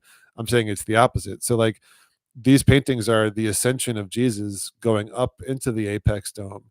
So Jesus his energy is like the blue beam, and it shoots up into the apex dome. And Jesus, he could look like whatever he wants. He's God. He could look like a person. He could be a blue beam at the same time. But he ascends. Christ goes up, and we see these old paintings. Christ ascending into what's essentially the apex dome area, which is where paradise is going to be, basically. But here we see the opposite, where this giant clown kraken is coming down from that area. So it's like a world's switching type of thing.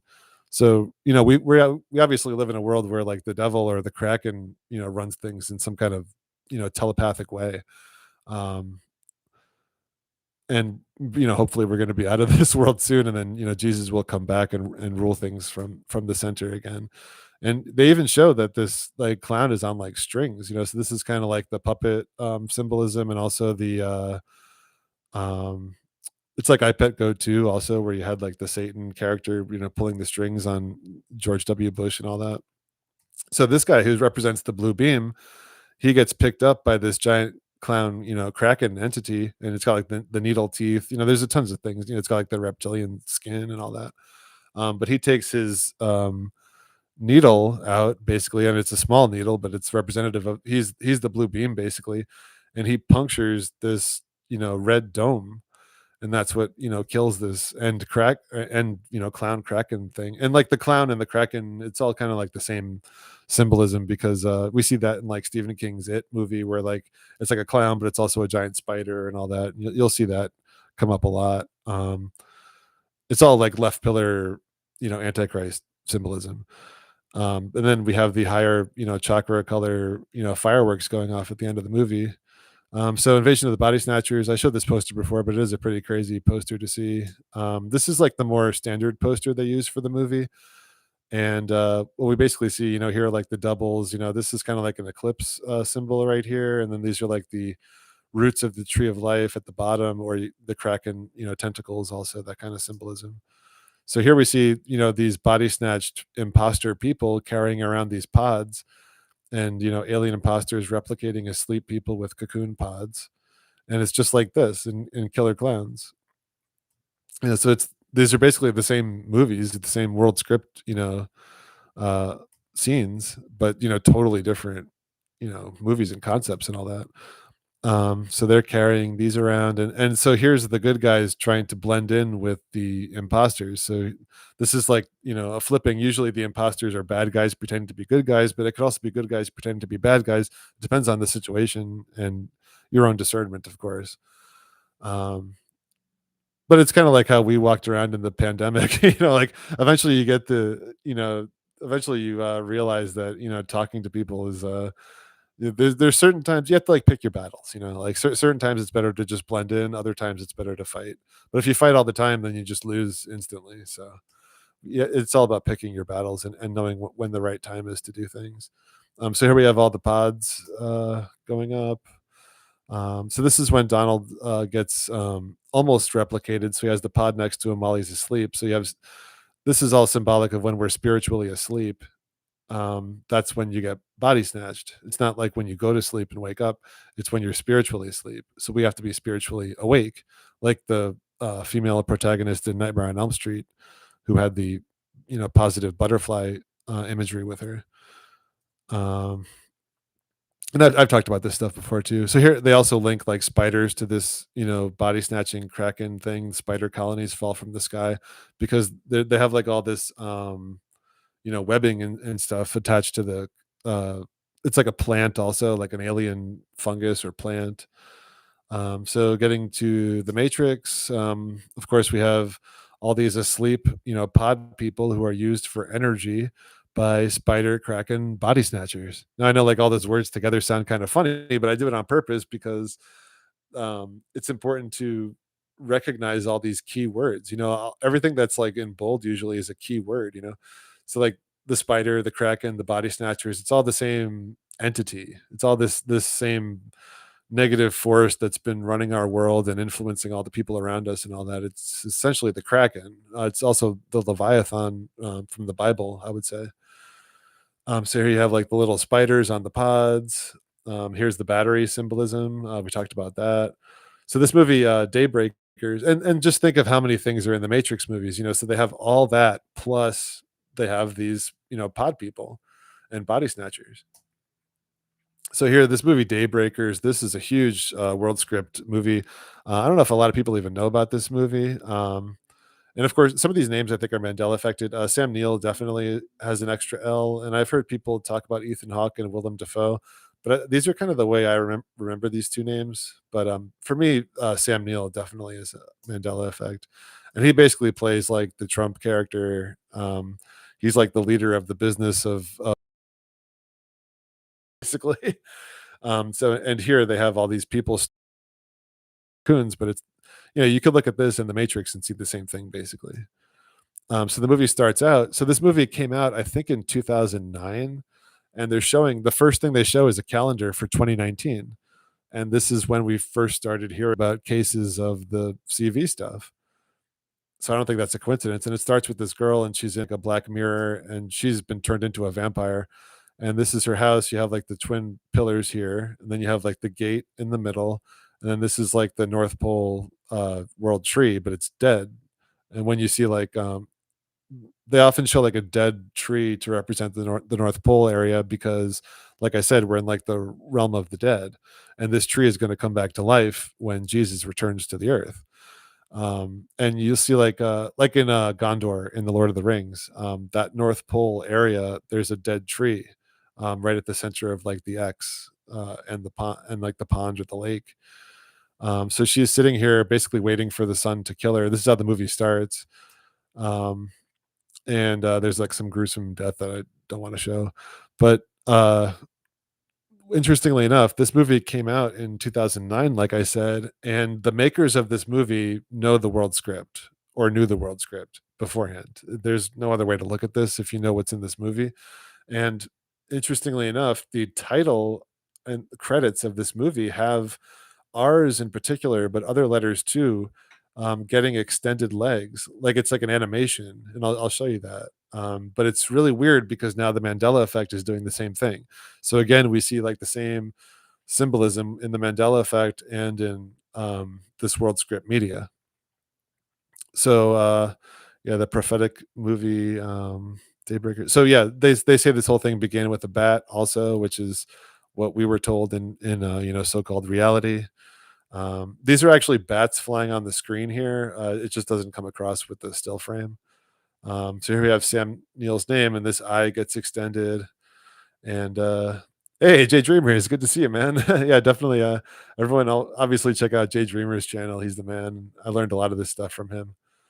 Uh, so Sam Neill's name. So here we have this actress's name. You could see how the R gets longer, and then part of her name also disappears. So this is almost like precursor of Mandela effect happenings. And then this one, I think I show you more. So here, how a single bat started it all. Here we have so watch the K. See how the K gets longer? This is literally what's happened to a ton of logos with the Mandela effect. But this movie came out in 2009 before anyone was thinking about or noticing, most of that. I mean, I did notice some Mandela effects a long time ago, but like I obviously didn't know it was the Mandela effect. I just thought people changed, their logos and things like that. But here, so I'll show you a bunch of stuff here with this extended R. So this is a 100% change for me. The craft, the R was not like this. This was one of my favorite movies, like in the late '90s. It was on TV all the time, and I just saw this. This is like a pretty iconic cover with the four girls and all that. It's a great photo, really, and it's just something I remember. And I know that this went across evenly. It didn't have this R going down. Now we could speculate why this is changed and why it's the R that changed because anything could change. Like the F and the T could merge together, the H and the E could merge together. One of the legs of the A's could be extended, but it was this R that got extended. And now, of course, with this movie, the it's about witchcraft, so of course that's a negative thing. But if we're just highlighting the word the craft, it could be negative or positive. Like when you craft something, that's obviously a good thing, or it could be a good thing.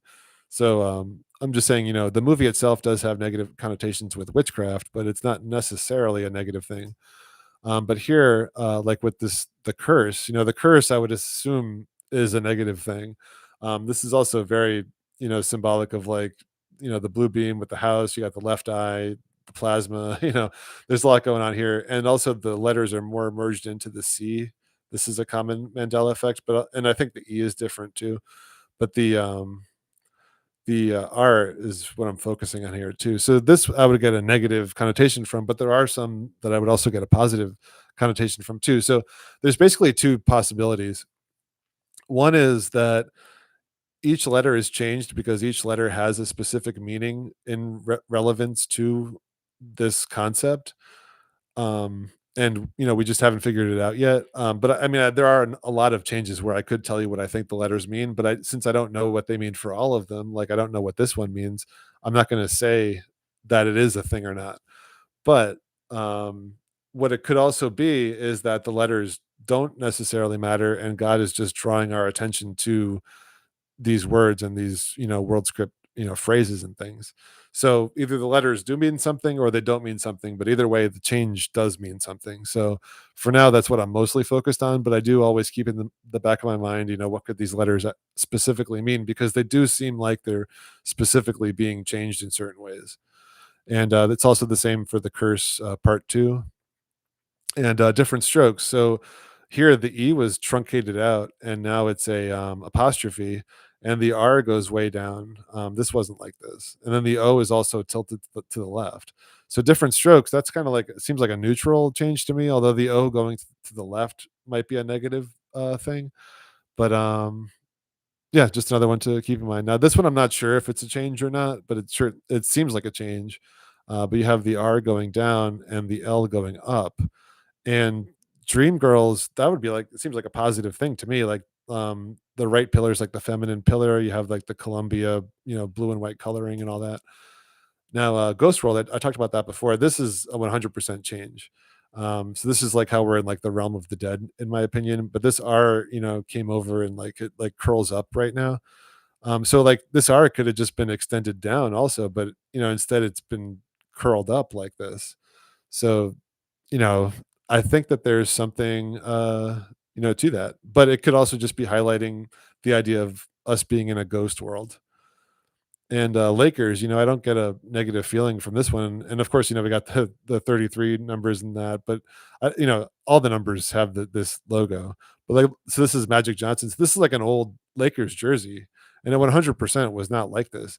It didn't have the L going down under the A like this, and the R is extended down under the S like this. So 100% was not like this, and drawing attention to perhaps the North Pole Lake, around the mountain. And also the letters are merged together. So like I don't get like a negative vibe from this one.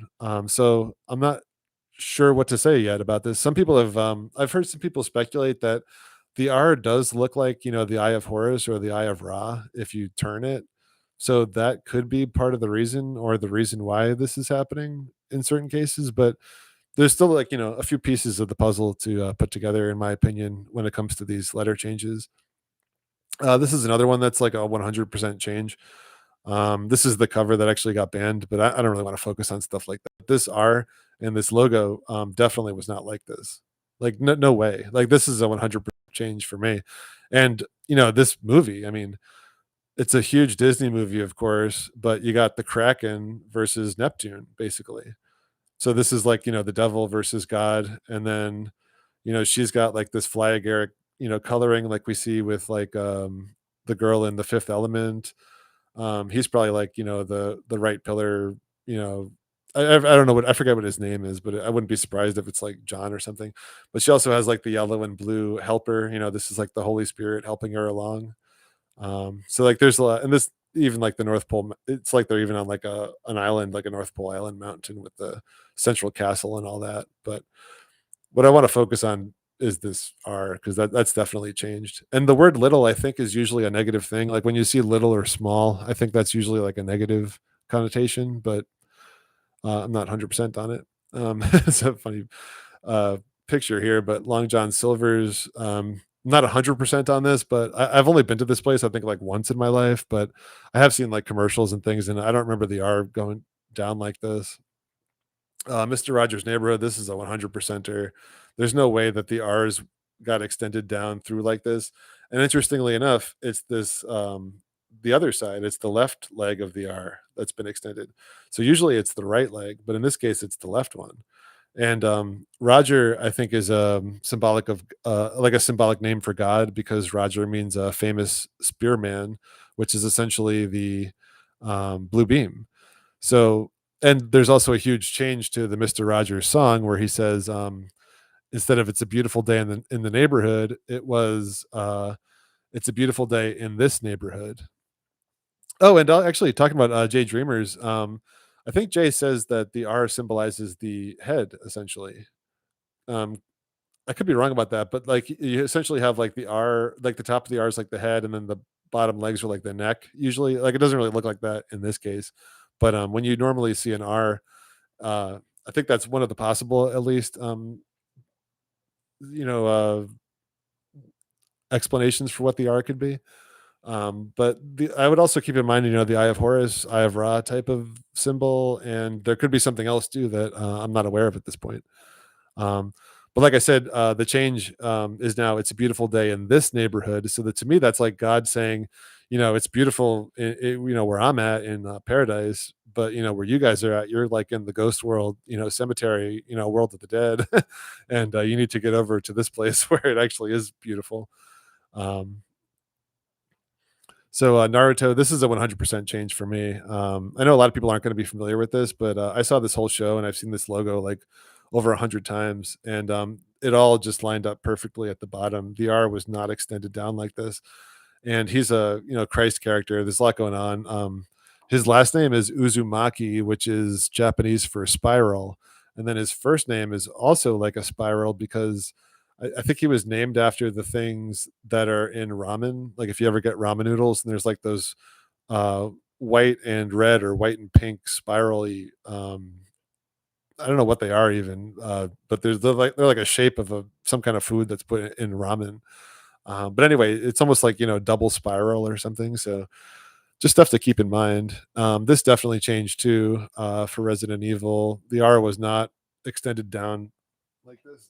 Excuse me, just 1 second.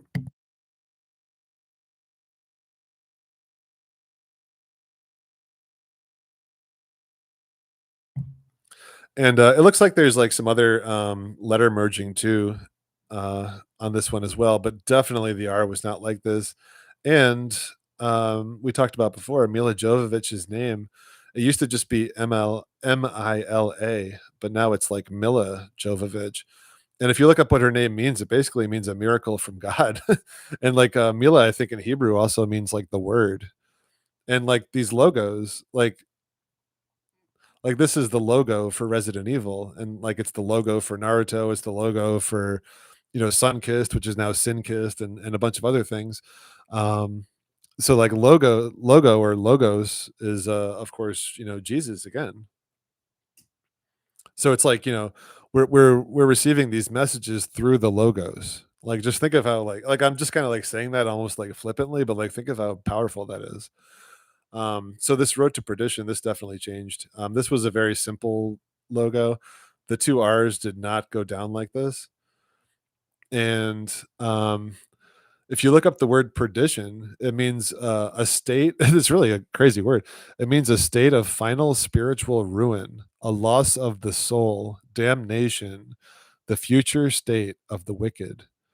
So here we have the road to perdition, and it has two R's that both have these extended legs down. So obviously a very negative, symbolic message in this one. Uh, so I would lean towards this being a negative connotation Mandela effect, but there are a couple that don't seem to fit into that pattern. So like it's still kind of up in the air. So like this one is maybe not negative. Return to Neverland. I don't know. But I also can't tell if this is a 100% change because I never saw this before. But this just looks very odd to me, and the L merging into the A like this also is very strange.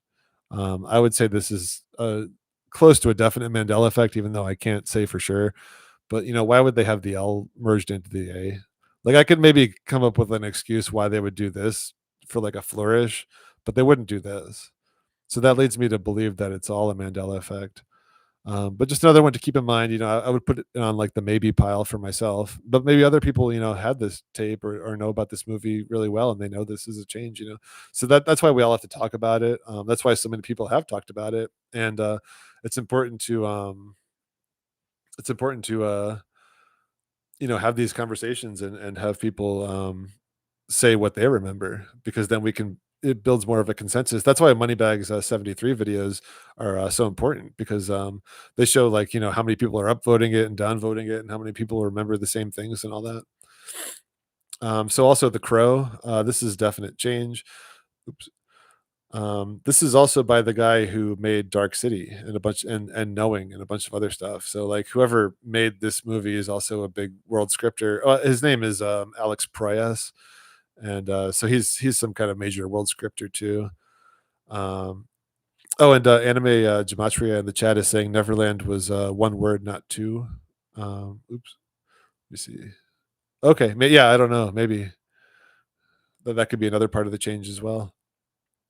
But yeah, the crow. This R was not like this, and I think the other letters might have some changes too, but definitely the R. See, like how like the C kind of goes into the R. They don't really like merge though. Usually the Mandela effect has like a total merge, and here there's like little lines that show the difference between the letters. So I'm not sure about that, but I am sure about the R going down. I don't see why they would extend the C this far. So it's just stuff to keep in mind. But I wanted to mostly focus on the R's. And then these are the guys, or the brothers, who made this Daybreakers movie, going back to that. And here you can see this is, the storm, and then the R gets extended. And this movie, like I said, it came out in 2009. How weird is all this, that this movie is so heavily world scripted, and then it also has this like precursor to the Mandela effect in the credit titles. And if, who are like Spirit Brothers? I looked them up, and it's strange. You guys can look it up on your own, but we're dealing with some supernatural stuff here. So here we have on the news in Daybreakers. This is a senator. He's basically saying that awake people are the enemies of the state, people who aren't vampires. And you could also see this needle and circle, but this is like the Trilon and Perisphere that we see in like the World's Fair stuff. So here, I'll just show you real quick. If you look up like World's Fair stuff, if this is like a topic that interests you, you'll know that the Trilon and Perisphere are huge World's Fair symbols and world script symbols. So essentially, what they are like the needle and the egg. The blue beam and the dome. The bad needle. Injecting the egg with black goo or whatever. So it's basically that like needle dome symbolism at probably its most bare bones state. So this senator on the news, he's saying the awake people are going to be captured and farmed for their blood supply, because like we're like the pure bloods basically. And here's Sam Neill, who's like the Trump character, talking about how the world changed. And notice too how, like, after the event that just happened a couple days ago, like we're at this turning point where I think we're gonna see some major things happen pretty soon, in my opinion. But I don't know. So he's talking about his daughter, how she hates him now because she saw this evolution as a disease, and he was a monster to her. So the monster is often associated with the left pillar or the Kraken, basically, because it's like being soulless. So like if you have no spiritual right pillar, you're soulless essentially. So Ethan Hawke, he is a vampire, but he's not on board with all this stuff. So he's trying to still do good things, and he doesn't think it's good either. But Sam Neill is saying that they're blessed, and he gave him some coffee. So this coffee is always symbolic, not always, but coffee is usually symbolic of black goo, especially in these types of movies, like Event Horizon. They're always offering people coffee. In Invasion of the Body Snatchers, they're always offering people coffee because it's like the black goo. And Ethan Hawke doesn't drink the coffee, so he goes, "Oh, not a coffee drinker," and he says, "Not really," as he smokes, but he doesn't drink the black goo basically because he's still a good guy, even though he is a vampire. Also, interestingly enough, this was made by Lionsgate and Pictures in Paradise. This is something I learned from Jay as well, where it really helps to look at the production companies of these movies. There's all kinds of messages and things in the names and in the logo symbolism that they present to us. And 2009. So he's looking at all these people. I had to blur it out. But these are all people, asleep people, being stored for energy by vampires, by monsters, by the Kraken. As a closer look. This is all in my Cocoon video too, by the way, if you want to see more of this. Um, and they even have like a needle to the neck area, like a vampire bite, which interestingly enough is also what happened a couple days ago to Charlie. He got this like exact wound, kind of. I'm not necessarily saying that that's related, but just interesting. So yeah, so like body snatchers, clowns, vampires, it's all symbolizing the left pillar of destruction, the path to the abyss, going along with the Kraken, army of the dead, basically. And in this place, he's got a red door. So he works at the, through the red door, basically. Um, which is, we've talked about that in the past, how having a red door, being in a red room is not a good thing. Also, it's like The Shining again. So I don't know if a lot of people have mentioned this, or if anyone's ever mentioned this really, but in The Shining, I'll talk about this in the future too. But if you guys remember that scene where Jack is talking in the bathroom with the old caretaker, whose name is Grady, I think. Jack is saying like, "Oh, you used to be the caretaker, and you killed your family, and all that happened." And then Grady's like, "No, no, no, you're the caretaker, and this is all happening in a red room in the bathroom." And also remember the kid wrote red room on the mirror and then or on the door. And then when you look at it through the mirror, it said murder, but he wrote red room because that's the spiritual murder. So you have Jack and Grady in the red room in the bathroom, and then Grady keeps telling Jack that he's always been the caretaker, and then Jack's like, "No, no, no, you were the caretaker before me," and then Grady's like, "No, no, no, you've always been the caretaker," and the reason that they're saying that is because they're the same person. Like Jack is the caretaker of his temple, of his house, of his his body essentially, and they're like the twin pillars. So like the Jack who's kind of naive is like the right pillar still, and then the Grady character who's the murderer is the left pillar, and then they merge into one character who is the murderer. Unfortunately for Jack, in the red room. So I'll talk about that in the future, but if you understand what I'm saying, it's actually really powerful, and it shows that Stanley Kubrick and Stephen King know all about this. And this is why these types of characters generally have a red door. The main guy from the CDC in the Invasion of the Body Snatchers movie, the one with Nicole Kidman, like he's got a red door at his house, so it comes up a lot. And also, like in the Mandela effect, we saw the red door in Nightmare on Elm Street change from a red door to a blue door. So that's why I think it's such a powerful message and very good. So this is actually a worker at a coffee shop. So for the vampires, they put blood in their coffee, and which is basically like black goo. And because they're having a shortage, they're only allowed to put a smaller amount, 5% blood in the coffee. And this guy, he's really mad. I think that's the senator actually from before, and he wants more blood in his coffee, and she can't do it. And they have this whole riot basically at the coffee shop. But this is all symbolic of these body snatched people wanting more black goo, basically. He's like, "Give me my V's. I want more V's." So this character, Willem Dafoe, his name's actually Elvis in the movie. Interestingly enough, it's a big like Antichrist thing going on there where they switch things because it turns out like in this movie that Elvis's blood is what cures the vampire disease. So he's like he was a vampire and he gets into this car accident where he goes flying through the air, and while he goes flying through the air he gets burned by the sun like how vampires do, and then he gets thrown into the water before he can die. So going through that process is like the phoenix rebirth of being having your house burned down and then rising up out of the water. It's also like a baptism type of thing. So his whole world changed. He said it was like a bolt of lightning kickstarting his heart and somebody letting the air back into the room. So here we have, the lightning symbolism, the I can't breathe symbolism, and now he's a normal human again. And Ethan Hawke then figures out how to become a normal human, and he goes back to Sam Neill. And Sam Neill has his girlfriend and him in this room, and he's saying her blood, he doesn't want like this blood substitute that they're trying to work on. There's a lot to this movie. I don't want to spend too much time on it, but it's definitely worth watching if you're interested in the world scripting.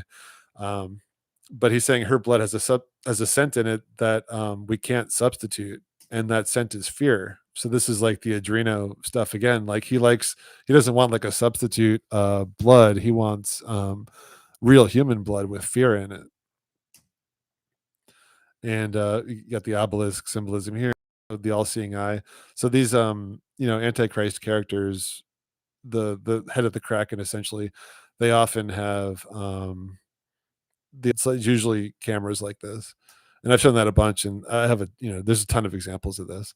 Well, it's like the architect in the Matrix, basically.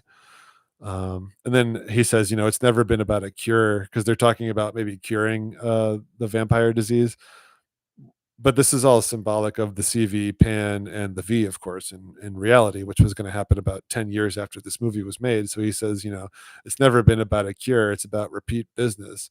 And then he says, and besides, what's the cure? So, like think about when this movie came out and then what happened 10 years later. And it's like just a total mind blow, like this movie was literally like made by the devil. Like I don't even know who. It's just so crazy. So we have this V miniseries. This is another hugely predictive programming TV show. It's about aliens wearing fake human skins like this, and you guys probably familiar with it. Sorry, I'm getting kind of tired. But here, this is like the Skull Mountain symbolism. Here, the Golden Gate Bridge. This comes up a lot. This is all symbolic of what's going on inside of us too, and also like the North Pole symbolism, and like the apex dome is usually symbolized by a UFO type of thing too, like an Independence Day. You have the blue beam shooting up into the UFO. Of course they say it's shooting down, but the symbol is the blue beam going up into the concentric circle UFO shape. So here the loop. So this is interesting too. So this family has like the Ezekiel's wheels type symbolism that we've talked about. And I think this guy's like a normie. I don't remember her, but this guy can see through the what he's seeing on TV. So he's like, so all the people are worried or about these aliens or whatever, but this guy, or they want to be like friends with the aliens, and this guy doesn't trust what he's seeing on the news, because the news is telling everyone to trust the aliens, basically, or to trust the V, basically. So here, this is also kind of like blue beam symbolism with the apex dome and like the needle building. Uh, I think this guy calls himself John even. So he's like an imposter, but he's got like the red and black coloring. Let's see. Oh, so this is funny. Okay. So this is one of the main aliens. So she's like a reptilian under this fake human skin, and she eats guinea pigs and stuff, like a reptile or a snake. So when she eats it, her neck does this thing. So keep in mind, this whole movie is about like the V and like getting people to trust this like alien, black goo V stuff. And she has this scene where like her neck is all bulging out. And then they showed this to us. And I'm not saying this guy is a reptile with human skin. Like, of course he could be, but I'm not saying that he is. But they did show us this exact symbolism. So this guy was the chairman of the people who put out the V. And keep in mind, this is called V. And he was doing this interview because the FDA approved it, and this is like the repeated message.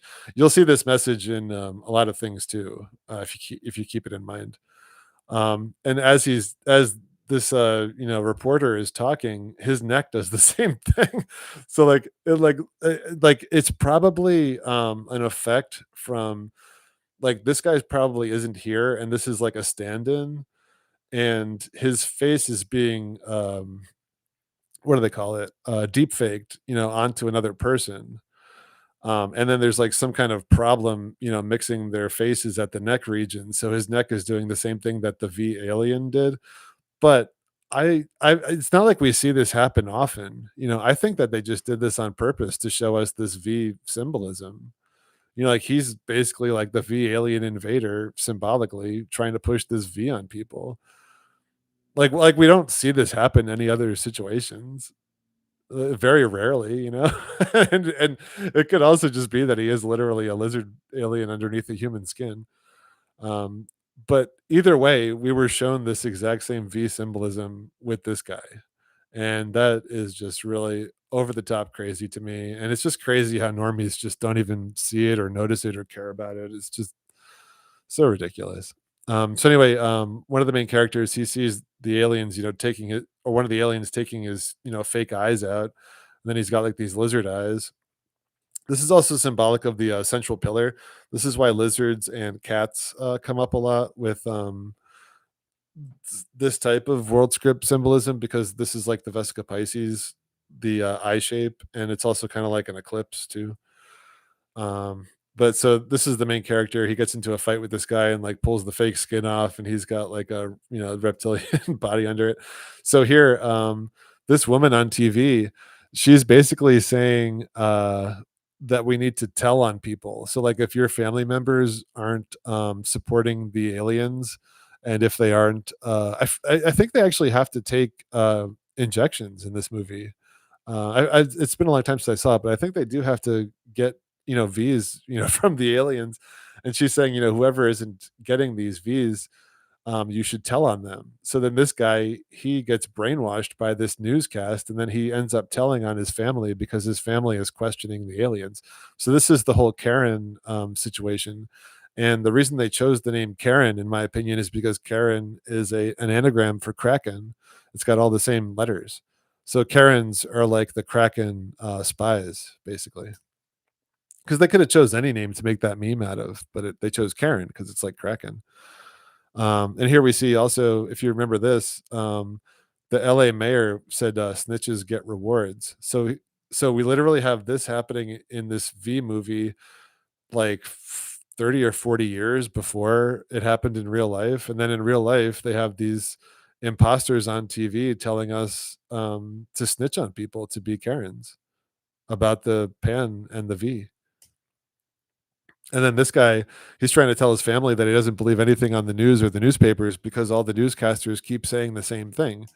And we saw all these types of things too happen where you could literally play like, 30 yeah, it's based on the snitches get stitches thing. But in the case of the Kraken overlords, snitches get rewards. They get extra black goo in their coffee. So you could also see how there was a lot of videos where they put all these, news people on, and they were just literally just saying the exact same things. But this was precursor, or, predictively programmed in this via movie also, and in other things too. Then this woman, she's like one of the head scientists on the good side. And I think in this scene, I don't have subtitles, I don't think, but she was saying something like, she wanted the alien DNA, and she was like, she needed like a sample of their venom. And like the word venom is, she was just basically using a bunch of keywords that we should all be familiar with. And one of them is the word venom. And of course, in the Venom movies, like with Spider-Man, he's representative of the black goo jacket. So here we have the kids playing Mousetrap with ET, and this isn't a coincidence either. The like we're basically the mice in the maze. That's why we have all this like maze symbolism and mice symbolism, because we're like the mice or the rats trying to get through the maze to the central and north pole area. But this is like the mouse trap. They could have been playing any game. So like when this is an alien ship, when this alien ship attacks, they're playing Mousetrap with an ET, no less. And then here we have like the water tower, the sparks. The water tower shoots up water. This is like the blue beam symbolism. And this is like one of the main. She's like the oldest daughter of the main family, and she falls in love with one of the aliens who's a reptile, but he has like a human face, and she's pregnant now, so she becomes an imposter. And again, we see the mirror symbolism when she becomes an imposter, and then she starts lying to her family and all that. So here we have an example of the good guy being an imposter on the other side, because the aliens wear this red and black coloring, which is Antichrist coloring, but he has to infiltrate into their ship in order to learn about them, which is essentially what we're doing in a way. We're learning about what the enemy is in this world. Essentially. So, and again, we have these people. They're collecting people in cocoon pods for energy. So there's like someone just hanging upside down, and then they have this giant room of people in cocoon pods. So this is the same thing as The Matrix. It's the same thing as Killer Clowns. It's the same thing as Daybreakers, and I'll show you a bunch more too. And I haven't actually seen this new V series. I think it came out in 2011, but I definitely want to check this out. And here we have like the left pillar or the left eye, for the destroyer, the body snatching alien monsters, basically. So Logan's Run, this is a Mandela effect for sure. The G and the A were not merged into each other like this, and I could actually so if the letters do have specific meaning, like we were talking before, then this is a good example of what the meaning is, in my opinion, because the name Logan means a little cave or like a small cave. So, like the cave symbolism is like the cave inside our head, the pineal gland. And if we run to that cave, it would be a good thing because that's where we communicate with God. So, if G perhaps symbolizes God, and A symbolizes our, third eye, capstone of the pyramid type symbol, then they're merged together, when we run to the small cave in our heads. So this is like going to the top of the mountain. It's like basically the small crystal cave at the top of the mountain. And if we run to that, then we get connected with God. So to me, that this seems like a correct interpretation of this Mandela effect message, which also implies that each letter does have a specific meaning and why they were changed in specific ways. But getting back to the Logan's Run movie, these are the main characters, and this robot here is called Box. Interestingly enough, it's like the cube. He's also got the X symbolism because they're it's more North Pole symbolism essentially. And here we have all these people. I had to blur it out, but these are all excuse me.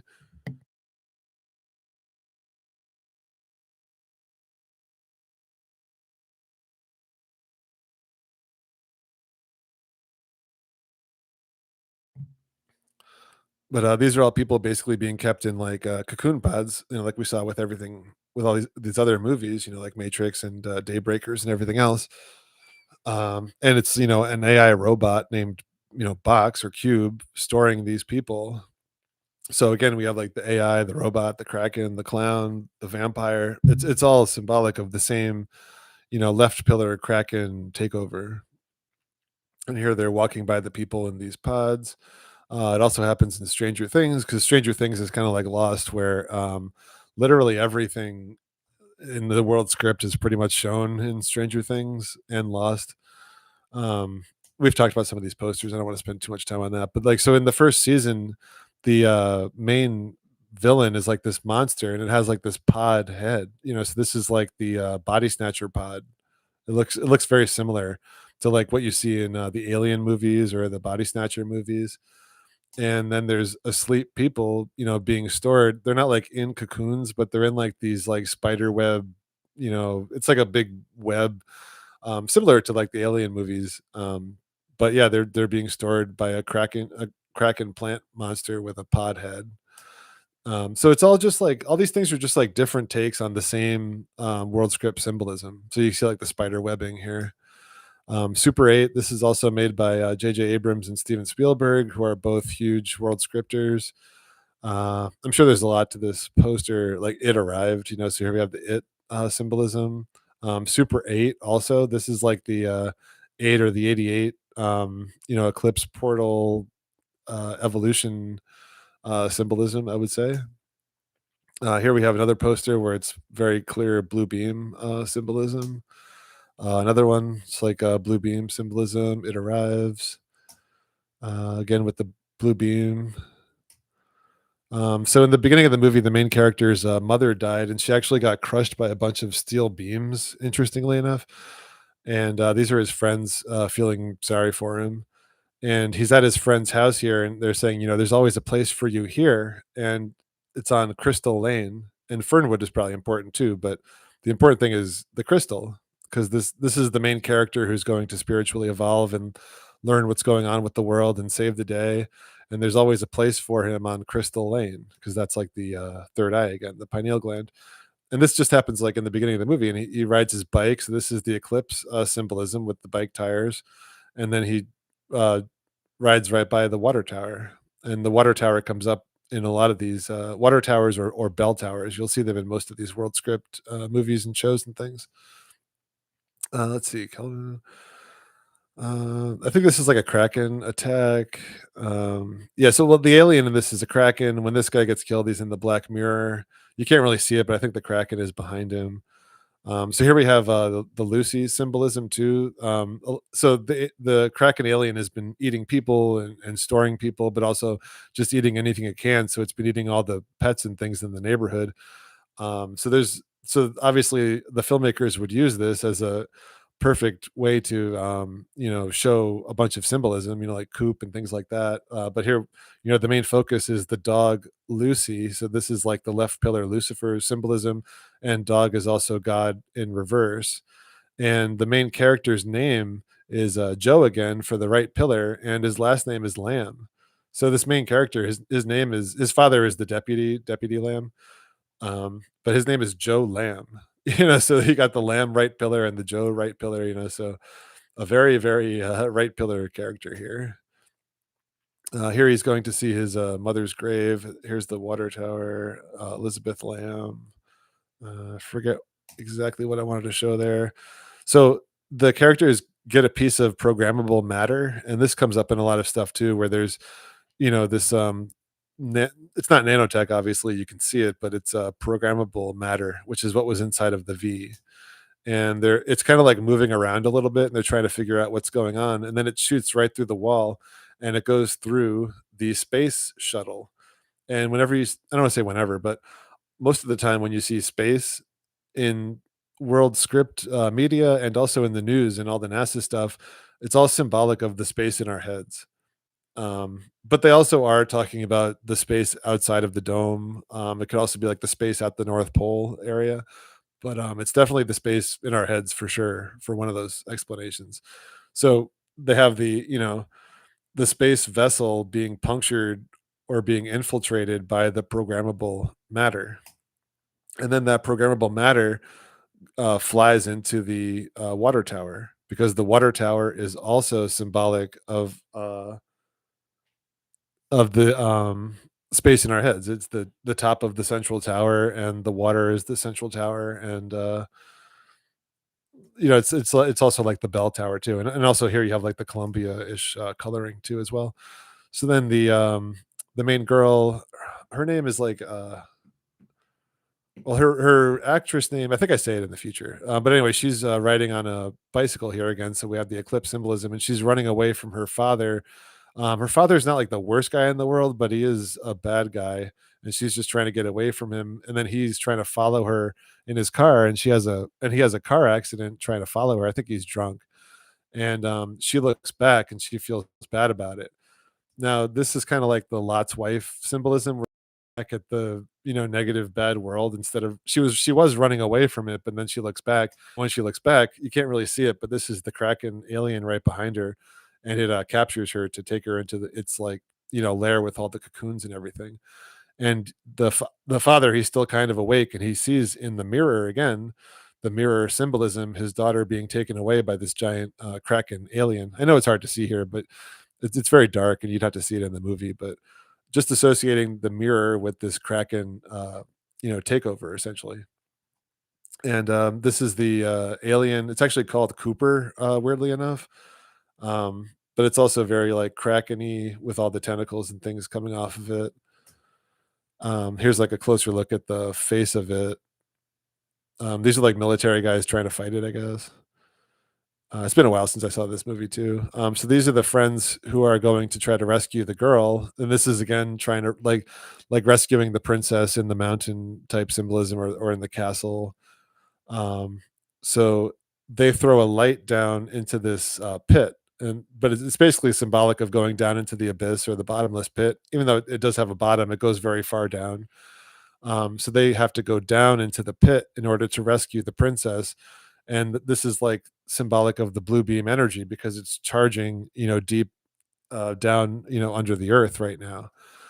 So they see all these people in this area hanging like cocoons, and there's all these sparks going off too, because sparks is a big third eye symbol, because the crystals in our third eye actually make little microscopic sparks when they're put under pressure.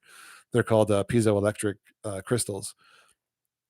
So here we have the people hanging like cocoons, and then one of the kids says, "We're under the water tower." So this is saying that they're at the North Pole, and the water tower is at the top, and then they're under it. So they're like in the abyss. And whenever you see like these roots or vines like this is like the the kraken tentacles, relating to the being down into the abyss. And okay, yeah, so her character was named Alice, and her actress name is Elle. So here we have both symbols with this one character. So they're going down to save, God essentially, Elle, and also, Alice in Wonderland. And then at the end of the movie, when they free her, the water tower it's basically like becoming magnetized, and all the metal is shooting up into it. And this is what we saw with the V also, because inside of the V was magnetic programmable matter, in my opinion. I know some people in my personal life who got the V and their arms actually did become magnetic. So I can understand people not believing that that was actually a thing that happened. But I know for a fact that it did. But I can understand people not believing that. But anyway, here we see this magnetic symbolism where all the metal is being drawn to the uh, water tower. And this is like the storm symbol. And then this is the Kraken basically going into his taken over water tower with all the metal and magnetism and all the V stuff, and rising up like the dark phoenix and leaving. So this is a very negative message in regards to this. This is probably like putting a black magic spell on the audience, essentially. But they do have, well, like the two main characters, like the main characters do, get away and all that. So there's positives and negatives to see in all these things. But this thing in particular, I would say, is a negative thing where it's like, the alien Kraken, took over the water tower and used it for his own, uh, black magic, dark phoenix, rising symbolism. So here we have The Mist. This is another Stephen King movie. I don't think I'm going to be able to get through all of this, unfortunately. uh, yeah, I can understand not believing those stories, but some people I know very well for a long time had their arms get magnetized from getting the V. Like you could literally take the magnet off the refrigerator and stick it to their arms. So I know that it was real, but I could see how it looked fake. Like I thought it was fake, too. But I know that it was real. So yeah, so we got the dome symbolism, we got the gate in the middle, like the holding the magical child essentially. And then here's another look. This is like the male and female union. They're actually not doing the M handhold, but it's like they're about to. Um, so yeah, push in for sure. Yeah, I think it's been growing inside of people. I think it's basically been making like an AI microscopic infrastructure, inside of people, and it just had to like grow over all this time. So I think maybe this is the turning point where they start to utilize that infrastructure. And actually, when Trump became president for the second time, on the first day of his presidency, they had a summit about AI infrastructure because that was like the most important thing they had to get to right away. So, and that's like the macroscopic infrastructure, around the world. So, I think that macroscopic infrastructure is going to integrate and work with the internal, microscopic infrastructure inside of all these VEED people, and that's probably going to be like the final capstone of like the mark of the beast. Yeah, it's my pleasure, man. I'm happy to be here, and I'm glad you're here, and everyone is. It's an honor to be here, frankly. Um, so this is the start of the Mist, and the main character is a painter for Hollywood. And interestingly enough, they're uniting all these symbols for us. I won't get into all of it. I think this is it, but this is the thing, which is a John Carpenter movie. It's not Stephen King. Same. This is Pan's Labyrinth, and he's working on something for the Dark Tower, which is a Stephen King story. But they're saying that all these stories are world script stories that all unite the same messaging. So this is like Clint Eastwood. I don't want to get too into it, but it's like it's more like Roland from the Dark Tower. whose guns essentially are molded from the steel from Excalibur. So even though he has guns, this is the sword and the stone that are his weapons. And then the rose and the needle building, and there's a lot we could talk about. But the movie starts with a big storm, and then the tree going through the glass. So the tree, this is like the world tree or the blue beam going through the firmament glass. And then afterwards, we see all this mist. And this is like the lake, the North Pole lake with the mist. And now the tree is like dead. Here he says something like, I thought I was going to get taken off to Oz or something. So they're relating the Wizard of Oz to this story as well. Castle Rock. Castle Rock. This is also a production company that makes movies. Actually, they might have made this movie too. But it's also the Castle Rock is the North Pole Mountain. It's the castle and the rock at the center essentially. And then the largest electric storm on record. This is going to be the plasma apocalypse that Jay Dreamers has so many awesome videos and insights on. Um, and I think Jay actually has a video on the mist, so definitely check if you're interested in the mist. Definitely check that out. His video on the mist is awesome. Um, so here we have the good guys. So the point of bringing up the mist is that again we have the Kraken monster storing people in these cocoon spider web, pod things, and the hook is that'll come into play too in the future. The hook comes up a lot. So yeah, this guy's in like a spider, and actually, when spiders wrap people up like this, they're called spider cocoons. And here's like the Kraken tentacles coming out of the North Pole mist, grabbing this guy. The bloody hand. This is a typical symbol. The dome central pillar. Okay, so this girl gets stung on the neck like a vampire bite. It's like what we saw with um, Daybreakers, and what we also saw kind of with the Charlie thing that just happened. Here we have the Kraken insect. He's got the scorpion stinger. So like these are like the V's from the Kraken essentially.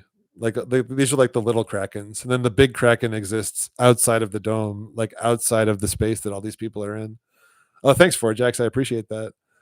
It's good to see you too, man. I don't think I said hello to you, but sorry, I forget. There's a It's a little much to keep up with. So this woman, she actually has some Mandela effect residue here because she calls it the Book of Revelations, and now it's the Book of Revelation. And she's like a huge, Bible believer who's going off the deep end in the wrong direction, because the Bible, like anything, can be used for good or evil. But that is an interesting Mandela effect residue. I think some people have pointed that out. I think this guy's essentially saying that you can get people to do anything you want, as long as you make them afraid and traumatized first. So that's exactly what we saw with the Pan event and the V and all that. Uh, yeah, so they're basically talking about how people are being manipulated. There's a lot of interesting dialogue. This movie is like a must see movie if you're interested in the predictive programming and the world script and all that. And the book's probably good too. I've read some Stephen King books, but I haven't read this one. But they're screaming. I kind of forget exactly. Oh, so I wanted to show you. This is the red door symbolism. So she went down the negative path. She became like a murderer essentially, and she ends up with a red door. And this is also the Christ, cross symbolism, but it would be like the antichrist, lower cross, the red cross. And she also has like a red dome too. So then this is the end of the movie where the main characters are escaping and they see the giant Cthulhu monster. So this is basically like the head of the Kraken with all the tentacles and everything. And this is also a Mandela effect because now there's like an extra H in Cthulhu. And this is something I've seen quite a bit. I've seen it spelled with a C or a K, but I never have seen it spelled ending with an HU. And now it ends with an HU. So Scarface, this is an interesting movie. You got the big black and white, left pillar, right pillar symbolism going on the cover. Okay, so this is interesting too. So Brian De Palma, his name was always just one word like this. And this is I literally took this from the credits for Scarface. Um, so like if you watch the movie, you'll see this. So like in the credits for Brian De Palma's arguably biggest movie, his name isn't correct. because now if you look it up, it's de space Palma. And this has happened with a lot of people's names. It definitely was just De Palma like this, just one name, but now it's De Palma. And we see this also with Robert De Niro. It was just De Niro. Like he was my favorite actor, like in the '90s or like late '90s, and it was just one word.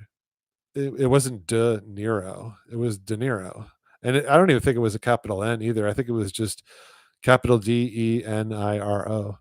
But yeah, now it's two words. Latoya Jackson. This is one that Brian Stavely talked about a lot. He talked about a lot of these a lot actually. Um, and her name is now La Toya Jackson. And again, we got like the Jack symbolism with like the right pillar. I don't want to get too into what these could mean at this point. I'm just kind of bringing up the pattern, another pattern of the Mandela effect, where it splits certain names. This is another one. Baseball coach Tony La Russa. Now it's Tony La Russa. And this actress Adrienne LaRussa, her name, I think Nathan Sanders pointed this one out. So her name was La Russa, was LaRussa, just straight up LaRussa. Now it's La space Russa. And I don't know if it matters, but it's interesting that she also was married to Steven Seagal, whose name also changed. Now it has the extra A. I remember Steven Seagal's name being like cool looking, like it was just like Segal, which was like a cool looking name. But Seagal, that this isn't cool looking anymore. It's 100% Mandela effect. So getting back to Scarface, though, the reason I brought it up was because, excuse me,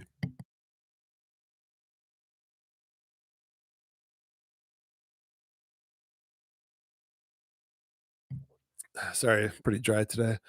Um, so when Scarface arrives in America, he arrives on the body snatcher vessel or boat.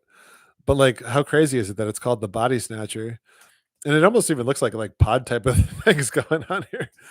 And when he gets to America, he's talking to like the agents at the border, and he's talking all about the beast system, and he's saying like, I'm not a sheep, and I compare it to like the V, how they got all the sheep arranged here. And he's talking about the all-seeing eye, how in Cuba you can't go anywhere without somebody watching you and all that. And then he's literally talking about the Kraken, because he says all he gets to eat is octopus all day, and he eats so much octopus that he's got octopus coming out of his ears. But like, so he arrives on the body snatcher vessel, and he's talking about the all-seeing eye, and like Big Brother and octopus all at the same time. So this is how they insert this kind of symbolism into a movie like this, where it would be ridiculous if there was like a giant, Kraken monster in Scarface, or if people were being stored in, cocoon pods. When it's like a drama, they, they can't, have those luxuries of such obvious, symbolism, that they put it in like the names of things, and the dialogue and stuff like that. But it's still present in all these other big movies that aren't necessarily like genre movies, like horror or sci-fi or fantasy or stuff like that. So this is it's also in a lot of these big video games. So I played these Mass Effect games a long time ago, and these were like the biggest games, or top five biggest games of the time when they came out. And in this game, so you play as either John or Jane Shepard. So there's your big, right pillar, Christ-like symbolism in this main character. And this is the second game, and they're in this alien ship where a bunch of people have been captured, and they're trying to free them. And you have all these tentacles everywhere, and then people are being stored in these cocoon pods by these aliens. And I don't think I have a good shot of it, but there's like a whole room full of people in cocoon pods, just like we saw with the Matrix and Daybreakers and all the other stuff. So it's just the same symbolism over and over again, where you have, aliens, insects, krakens, clowns, vampires, like all the same negative entity, needing to store people in these cocoon pods for energy. And this is also all the negative looking at cocoon pods that I'm doing right now. If you watch my cocoon video, I end it with the positives. I don't know if I'll be able to get to that today, because my voice is kind of not doing too well, and I'm already over 2 hours. So I'll probably be ending it soon. But I do have some positives, obviously, like we saw with Under the Dome, with the Monarch. So with all these symbols, like with the needle can be the most positive thing ever, which is the blue beam, but it could also be the most negative thing ever, which is the black goo injections. So same thing with the cocoons. The cocoon could be the most positive thing ever because it's the place where we're at, where we're forced to stay in this room or this realm, but by being tortured and traumatized and all this, this is what helps us evolve into a more spiritually evolved or advanced being, and that's the positive. But the negative is the people who can't handle all the trauma and all that. They're being devolved into what's essentially energy for this kraken army that's being formed. So also this movie The Island has the same thing. So this A is a Mandela effect. I'm not going to get too into it. I've talked about this in a few videos in the past, but a lot of A's have lost this crossbar and they're turned into what looks like a lambda, but and also that has the word lamb in it. But also I think it's the symbol of a mountain. So this is basically symbolizing the island mountain. Here you can see it again, and not every logo for the island is like this, but a couple of them are. There's another one. And here you can see this is the other version for the island logo. And I would say that this A probably wasn't like that with this missing piece here. But I don't know. I do know that it wasn't like this. But this one also might have a little bit of a Mandela effect going on too. And Michael Bay is, of course, a huge world scripter. He did like Armageddon and the Transformers movies and stuff like that. I haven't talked about him much because I haven't really been too enthusiastic to revisit or see some of his movies because I don't really like a lot of that. I don't really like the Marvel stuff either, but I kind of go through stuff fast and flip through them. And interestingly enough, the Holy Spirit kind of guides me to a lot of these scenes to see. Like I'll just like flip through a movie for like 3 minutes and like I'll see like 10 things, and it'll just be like the Holy Spirit kind of just put me right at those spots in the movies to see those things. So it's kind of an amazing thing. I don't really even know how to properly explain it, but um, so here, Scarlett Johansson and Ewan McGregor, their characters find this room full of all these. These are clones, and cloning is another left pillar thing. And they're basically in these like cocoon pods. I know it's not exactly cocoon pods, but it's the same symbolism that we've been seeing. And they're basically under mind control. Like um, they have like these screens. It's like the it's like the TV screen in front of their face, and then and this is like kraken tentacles and stuff.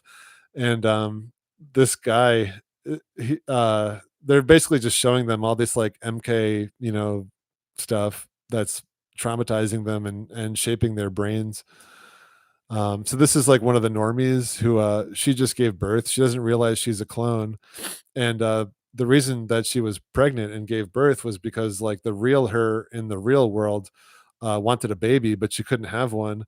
So they make these clones so that they have like extra like organs and they can make babies and stuff like that. So this woman takes the baby away, and then they essentially kill the clone, and they killed the clone with a black goo injection. And then the real her gets the baby, and she has like no idea what just happened. But the people here, they know. So like these are like some sick, twisted, evil people. But these people are just ignorant, and they don't understand. They just think this baby kind of came out of nowhere with their genetic material. So it's a pretty twisted movie, but there's like tons of needles. You got the cloning thing, and it's this clone is again killed with the black goo. It's another one of those movies where just every 5 minutes or so there's some big world scripting symbolism. Okay, so do I have it written down? This renovatio, this is like an Italian word for like essentially rising like the phoenix, I think. So Ewan McGregor finds he leaves the cloning facility and he finds his original self, and so he's like in his own like mansion basically, but he doesn't even know what's really going on. He's just trying to find his original person.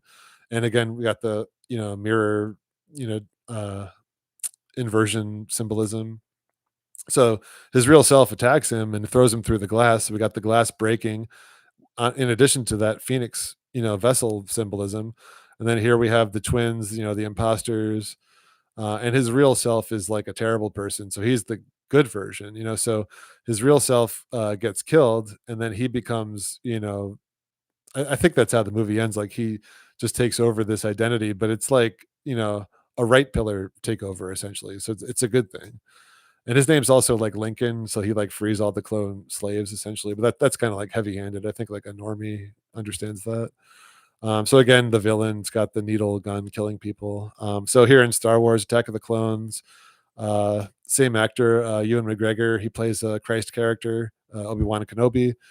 Um, so he arrives on this hidden storm world, which is like the North Pole, which is said to be hidden within a storm, which is what we see in like Skull Island with King Kong and that type of thing.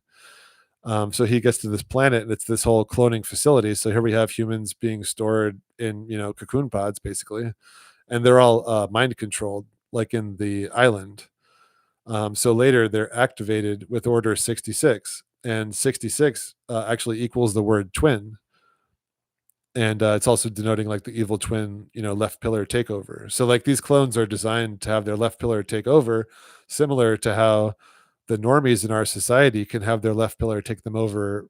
They basically already have had their left pillar been taken over, but they can be triggered at any moment to do anything really. The news just has to like, traumatize them a little bit and tell them to do something, and they'll, round up their family members and do whatever you would think would be unthinkable, but um, they're essentially the MK, you know, slaves of this beast system. So here's the scene where the clone is getting that Order 66. So this guy was a good guy. His name's actually Commander Cody. So there you have the CC symbolism, and or the 33, and he gets this Order 66, and then he instantly becomes a bad guy, and he goes from being Obi-Wan's friend and helper to wanting to kill Obi-Wan. And One Piece, this is like the biggest. Yeah, I know they're terrible movies, but Star Wars is, I'm just talking about the symbolism. So like the Star Wars is obviously huge with all this symbolism. One of the biggest, of course, like Lord of the Rings and The Matrix, and One Piece. Frankly, a lot of people might not be familiar with One Piece, but this is the biggest anime ever. And in terms of comic book sales, it's actually the second biggest comic book seller ever, just under Superman. So worldwide, this is actually more popular than like Batman and Spider-Man and that kind of stuff, and like the Avengers and all that. So I'm just saying that it's a huge piece of world scripting, and this also like Lost and what did I mention before? But there are some shows that have been going on for a long time, and they basically have just every piece of the world script in them, and is usually more cases than one. Like there's a lot of like story arcs in this One Piece story because it's been going on for like over 20 years. And most of the story arcs are all about the North Pole Mountain and like the blue beam and that stuff. And they just keep doing a new story arc with a new set of characters and a new location and all that, but it's all just kind of the same story over and over again. But in this show, there's an army called Germa 66, and they have a whole human clone army. This is like the Kraken army, and they're called the 66, and it's just like what we saw with Star Wars, who had Order 66, because this letter or this number means twin. And they're saying like these are like the clones, and they're saying that they're not aware that they're clones. They think they're just normal people. So like the people around us, they think that they're just normal people. They don't realize that they're essentially MK Ultra, victims. So going back to Under the Dome, let's see. What we got. Well, there's heavy symbolism. This is like the church. Sometimes it's the water tower, but here we have like the church like steeple in the middle, and here we have the smoke and like the crack in the dome. Oh, okay. I just wanted to show you. So, like all this stuff in Under the Dome, and they also have this whole body snatcher plot in the third season, where the people get captured and put into these cocoon pods underground. So this is one of the main characters who didn't get taken over, and she sees all her friends in these cocoon pods. And when they're in these cocoon pods, they're all uh, living in like a fake reality, essentially. Like they show what's going on inside these pods in other scenes. So like all these characters, they're like living out a fake life in a fake world while they're in these cocoons. And then when they get brought out of the cocoons, they're snapped back into reality basically. But they had just lived like a whole life or like a whole, a part of a life in another world. Let's see. There's one. This is that Nori girl who was talking about the monarch butterflies. So this is it. So you could essentially think of this as like the dome being rolled back, and this is like the Kraken clown, and these are like the tentacle fingers with the needles. Um, Here we got. This is just like the. So this just shows how this is all the same symbolism, regardless of what you're looking at. So this is like a horror, book or movie. This is the VHS tape, and this is a kids video game, and it's the same thing. Like the Kraken, he represents like the AI robot army of the dead. He's got the Kraken finger over the dome. Here's like the cracks in the dome. Here's the mirror, but it's the same thing. And then Sonic, I'll talk about it again in the future, but I've talked about it too, where he represents the CV. He's got the blue and yellow coloring. He's essentially like the seeds of the tree of life. And then when he runs around, he's the blue beam. And when he curls up, he's the spiked ball. And there's more. The Sonic is one of the bigger things that, like, pretty much everyone in the world kind of knows, like the Mario Brothers. They know Sonic. They know Batman. They know Superman. They know Lord of the Rings. These things. These are the things that are like super filled with the world script.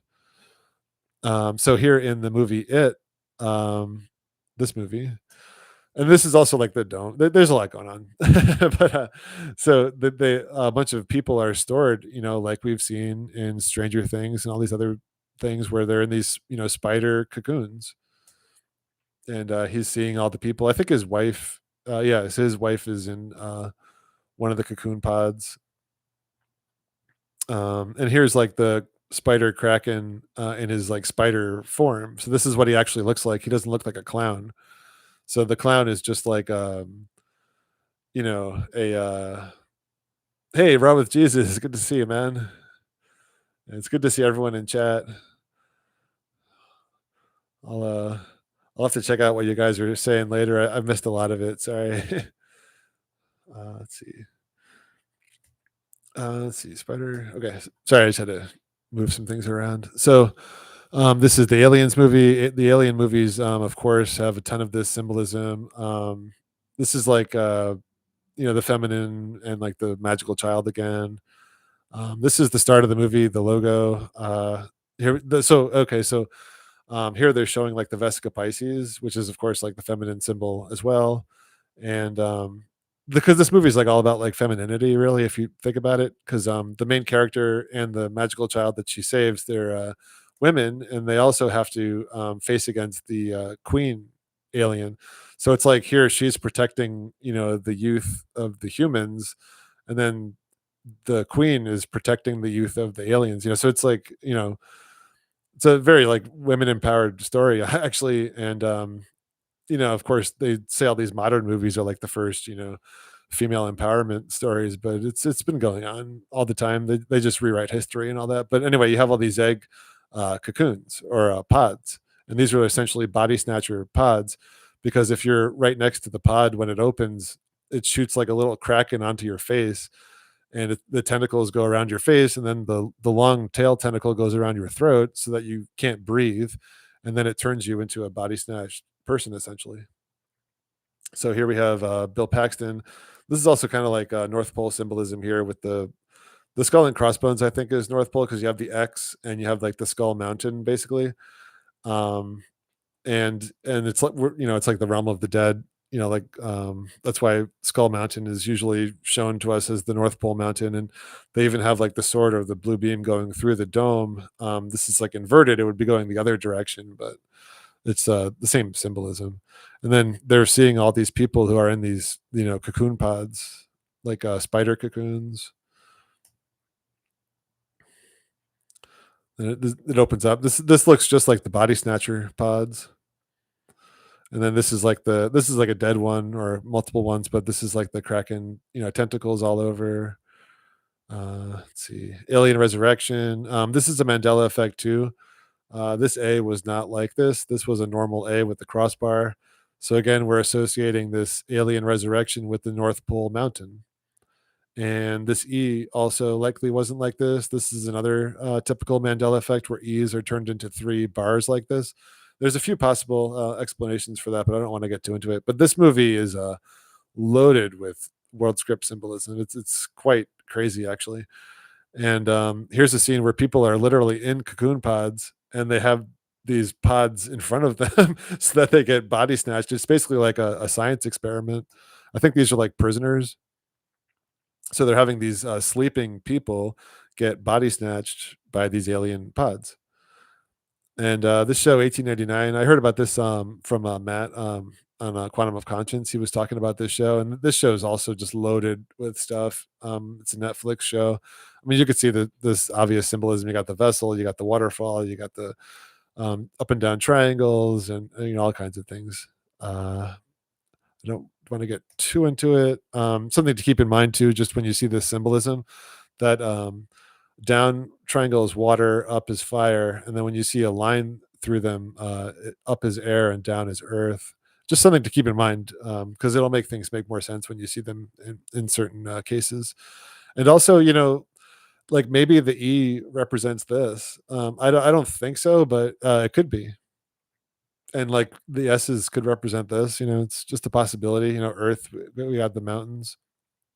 But anyway, in this 1899, it turns out that the people are actually living in a fake world, like we saw with Under the Dome, and they're in these cocoon pods with all these tentacles attached to them, and it looks like this.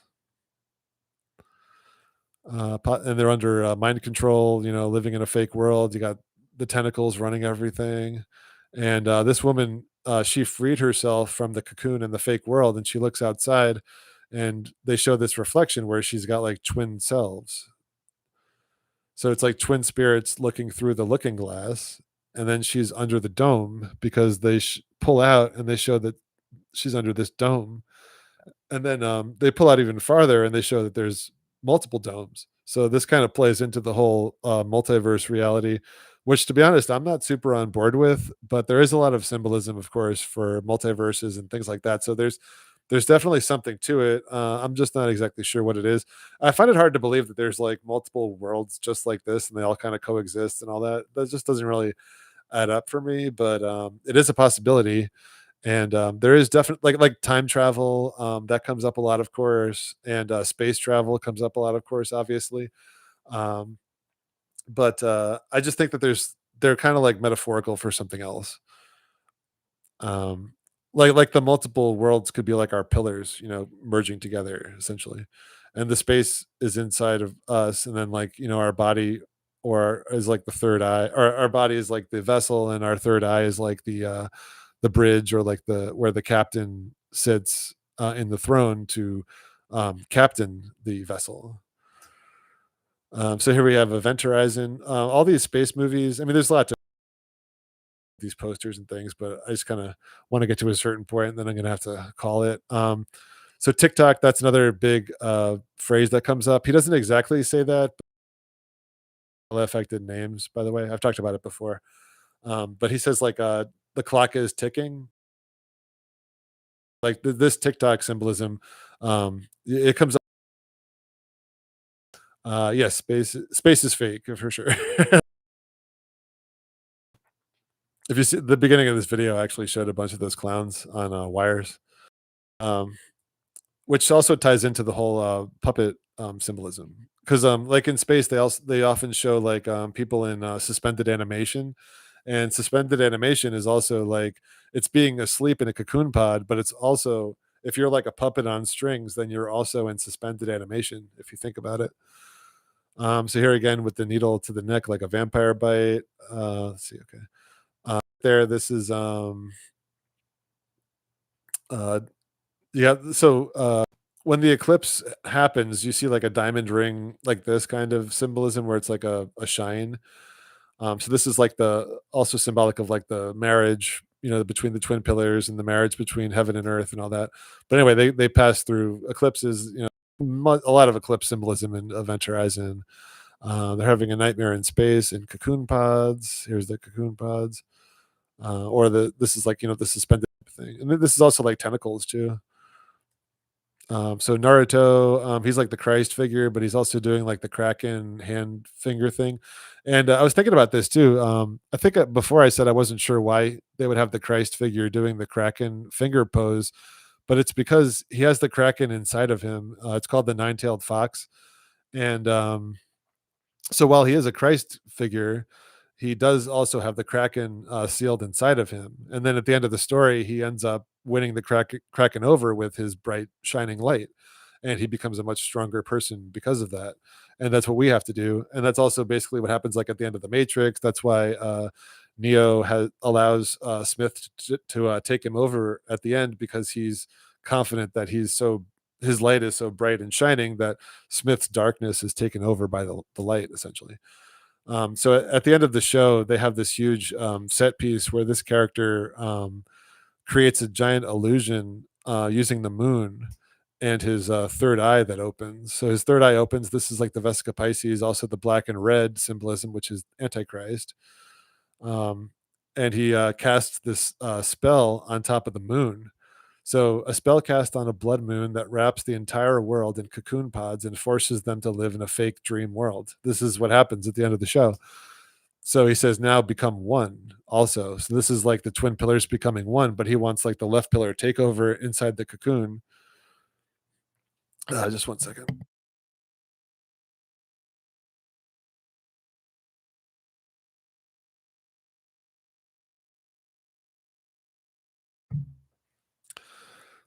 So let's see. So then they have this tree of life essentially that's growing in the central location. I'll show you that a little bit better here. But then all these tentacles come shooting out of the tree like this, and they wrap up all the characters in cocoon pods.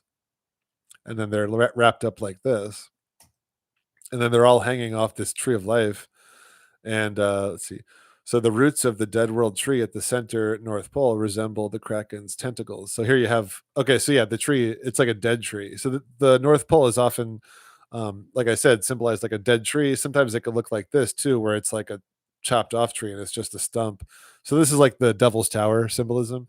And it's also the Kraken tentacles, of course, and the roots of the tree of life.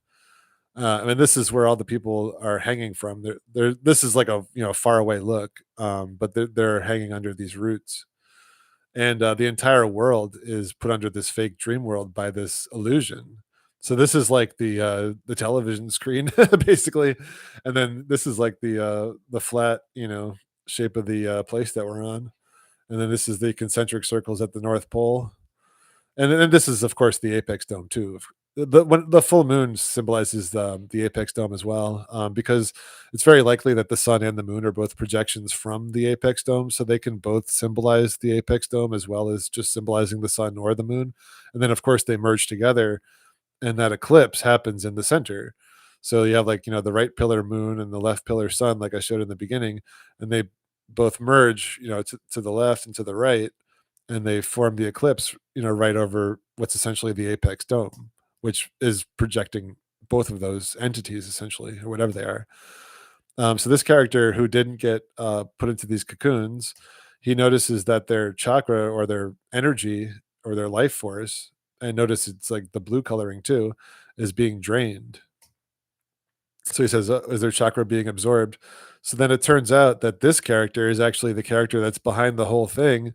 And he's essentially this, or so the secret villain behind the cocoon pod illusion is an ancient black goo monster. And this guy's just been around forever, for like thousands of years before any of the characters who are around now. And he's also taken over this character. Notice he's taken over his left half, and he's covered this other character in black goo. Like there's a lot going on, but he's essentially an ancient black goo monster. And this is also what we see in like what's that movie? Phantoms. It's like this ancient black goo monster that's body snatching people essentially and wanting to take over the world and all that. Here's where this one character gets blown up really big and he almost looks like a dome, like a ball. So then this character is on top of him, like, and he's covering him in black goo. So it's like the black goo dome symbolism, and we also, and under the dome we see like the dome turning black, like black goo, and in other things too. There's a black goo dome. There's a black goo dome in Phantoms, and he's building an army.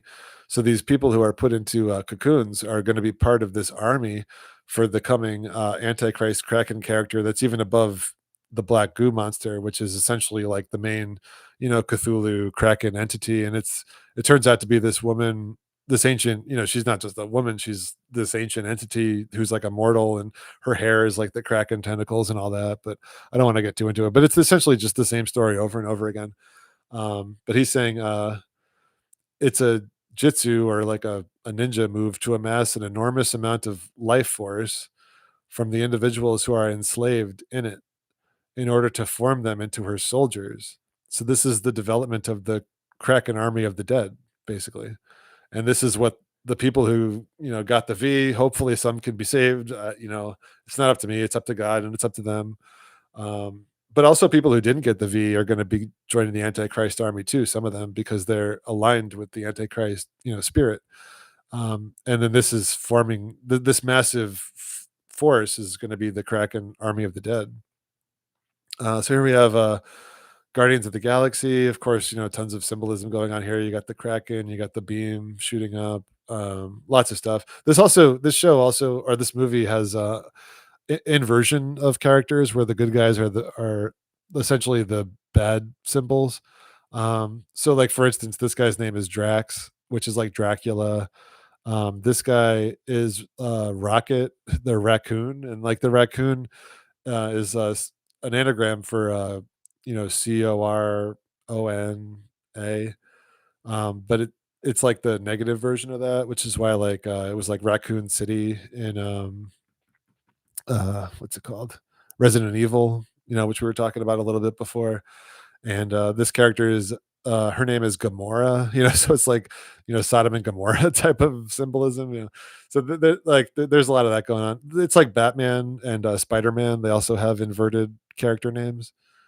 um so yeah, I think there was some stuff I wanted to talk about, but I gotta wrap this up soon. So the point of this scene though is they have to stop this interdimensional beast from eating batteries. So these are essentially like batteries, and this interdimensional beast comes in the storm, and it's a giant Kraken monster. Um, so they have to fight this Kraken monster, and she's saying how. Oh, so I think, let me see. I think she's like going to use a gun. Yeah, so she has a gun, and he's like making fun of her for using a gun because she always uses a sword. So they have this whole thing where she needs a sword, and her gun doesn't work against the Kraken because you need a sword, because this is like the sword and the stone symbolism, or the beam. And then the Kraken has them all wrapped up in his tentacles, and he's also making like, beams coming out, and there's like dome symbolism too from it. And then she runs up with the sword and kills the Kraken with the sword, because that's how the Kraken is defeated, with the blue beam. Um, so and we also have this like battery symbolism too, like we see in the Matrix and stuff. I talk about this more, and if you want to see it, it's in my Cocoon video. There's more explanation, and like I was saying with the Spider-Man movie, I think I'll end it here. This is another like inversion where like the spider is the Kraken, but he's of course the good guy in this. And then in this particular movie, he actually fights the blue beam. And I showed in this, I think in like a previous, it was either my previous live stream or the one before that. But at the end of the movie, you have the spider Kraken character, and he's literally on top of a dome. And then the villain is fighting him with the blue beam plasma. So it's just an inversion of the symbolism. But prior to that, they have Spider-Man in his garage learning about batteries, because he's learning how to fight this electric villain. And he's testing some things with his battery. And this is all symbolic too of the right and left pillars. They make a battery, which I explained in the previous video. But then his battery blows up. So he says, we're going to need a bigger battery. So this is interesting on a couple of levels. So for one, it's like the Jaws quote, we're going to need a bigger boat, which is now Mandela affected to you're going to need a bigger boat. So that bigger boat, that's our vessel. That's like our third eye. So like we're going to need like a bigger, spiritual container essentially, which is what I think that Jaws Mandela effect is about. And also there's a lot I've talked about it in the past, but like the character Jaws, he also now has a bigger third eye, which I think those two Mandela effects, relate to each other. And then here, he's also relating the battery to that concept as well. And keep in mind that these movies, especially Spider-Man movies, these are made by people who know this world script. And I'm not saying that they're the ones doing the Mandela effect. I think God is doing the Mandela effect, but God is doing the Mandela effect to point out all of this world script symbolism that all connects and interplays with everything else. So, again, we have, we're going to need a bigger spiritual container, basically. And I think I'll leave it at that. I'll get into a bunch of Mandela effects like this. I'll start on this one next time, but I'll just quickly go through it here too. So this is like one of the most, because I haven't really mentioned too many Mandela effects. So this is one of the biggest Mandela effects. I mean, it's so many people know that this line is "Life is like a box of chocolates." You could even hear Tom Hanks saying it in parodies and also in deleted scenes, like in outtakes. He said, "Life is like a box of chocolates." So, you know, for lack of a better term, everyone knows that this was "Life is like a box of chocolates." So this is kind of like, again, with that cocoon symbolism, because prior to the cocoon, it could be either one of our pillars that takes over. But now at this stage in the game, it's pretty much it's pretty much you know known, at least to God, that we know what we're going to get. Like, he knows who's going to be ruled by the right pillar, he knows who's going to be ruled by the left pillar. People are saying that this bench is bigger. I'm not sure about that. It could be. There's a lot of Mandela effects to Forrest Gump, including the name, which now has an extra R, interestingly enough. um, but now it's "Life was like a box of chocolates," which literally makes no sense. So it wasn't like this. It's ridiculous to think that. Even the back of the VHS tape and the back of the DVD say "Life is like a box of chocolates." So it's like a Academy Award winner for best movie or best picture, and they can't get the famous quote right on the back of the VHS, and then they couldn't even get it right when the DVD came out. So I mean, come on, it definitely was "Life is like a box of chocolates," and I showed some, like, this is from the movie This Is the End, which is interesting. Like, keep in mind that these residues, I think, are kept for a reason. So we have residue for "Life is like a box of chocolates" in a movie called This Is the End. Like, think about that. And it's also made by Columbia. I mean, and like Point Gray, like gray is the central pillar also. It's the mixture of black and white. So here we have a Family Guy saying it. Here I said, "Now that our twin spirits are merging, we either get Christ's truth or the Antichrist's lies." Morgan Freeman says it here. This is a Weird Al parody song on Forrest Gump, and he says "Life is like a box of chocolates" in the parody song. You can look that up on your own.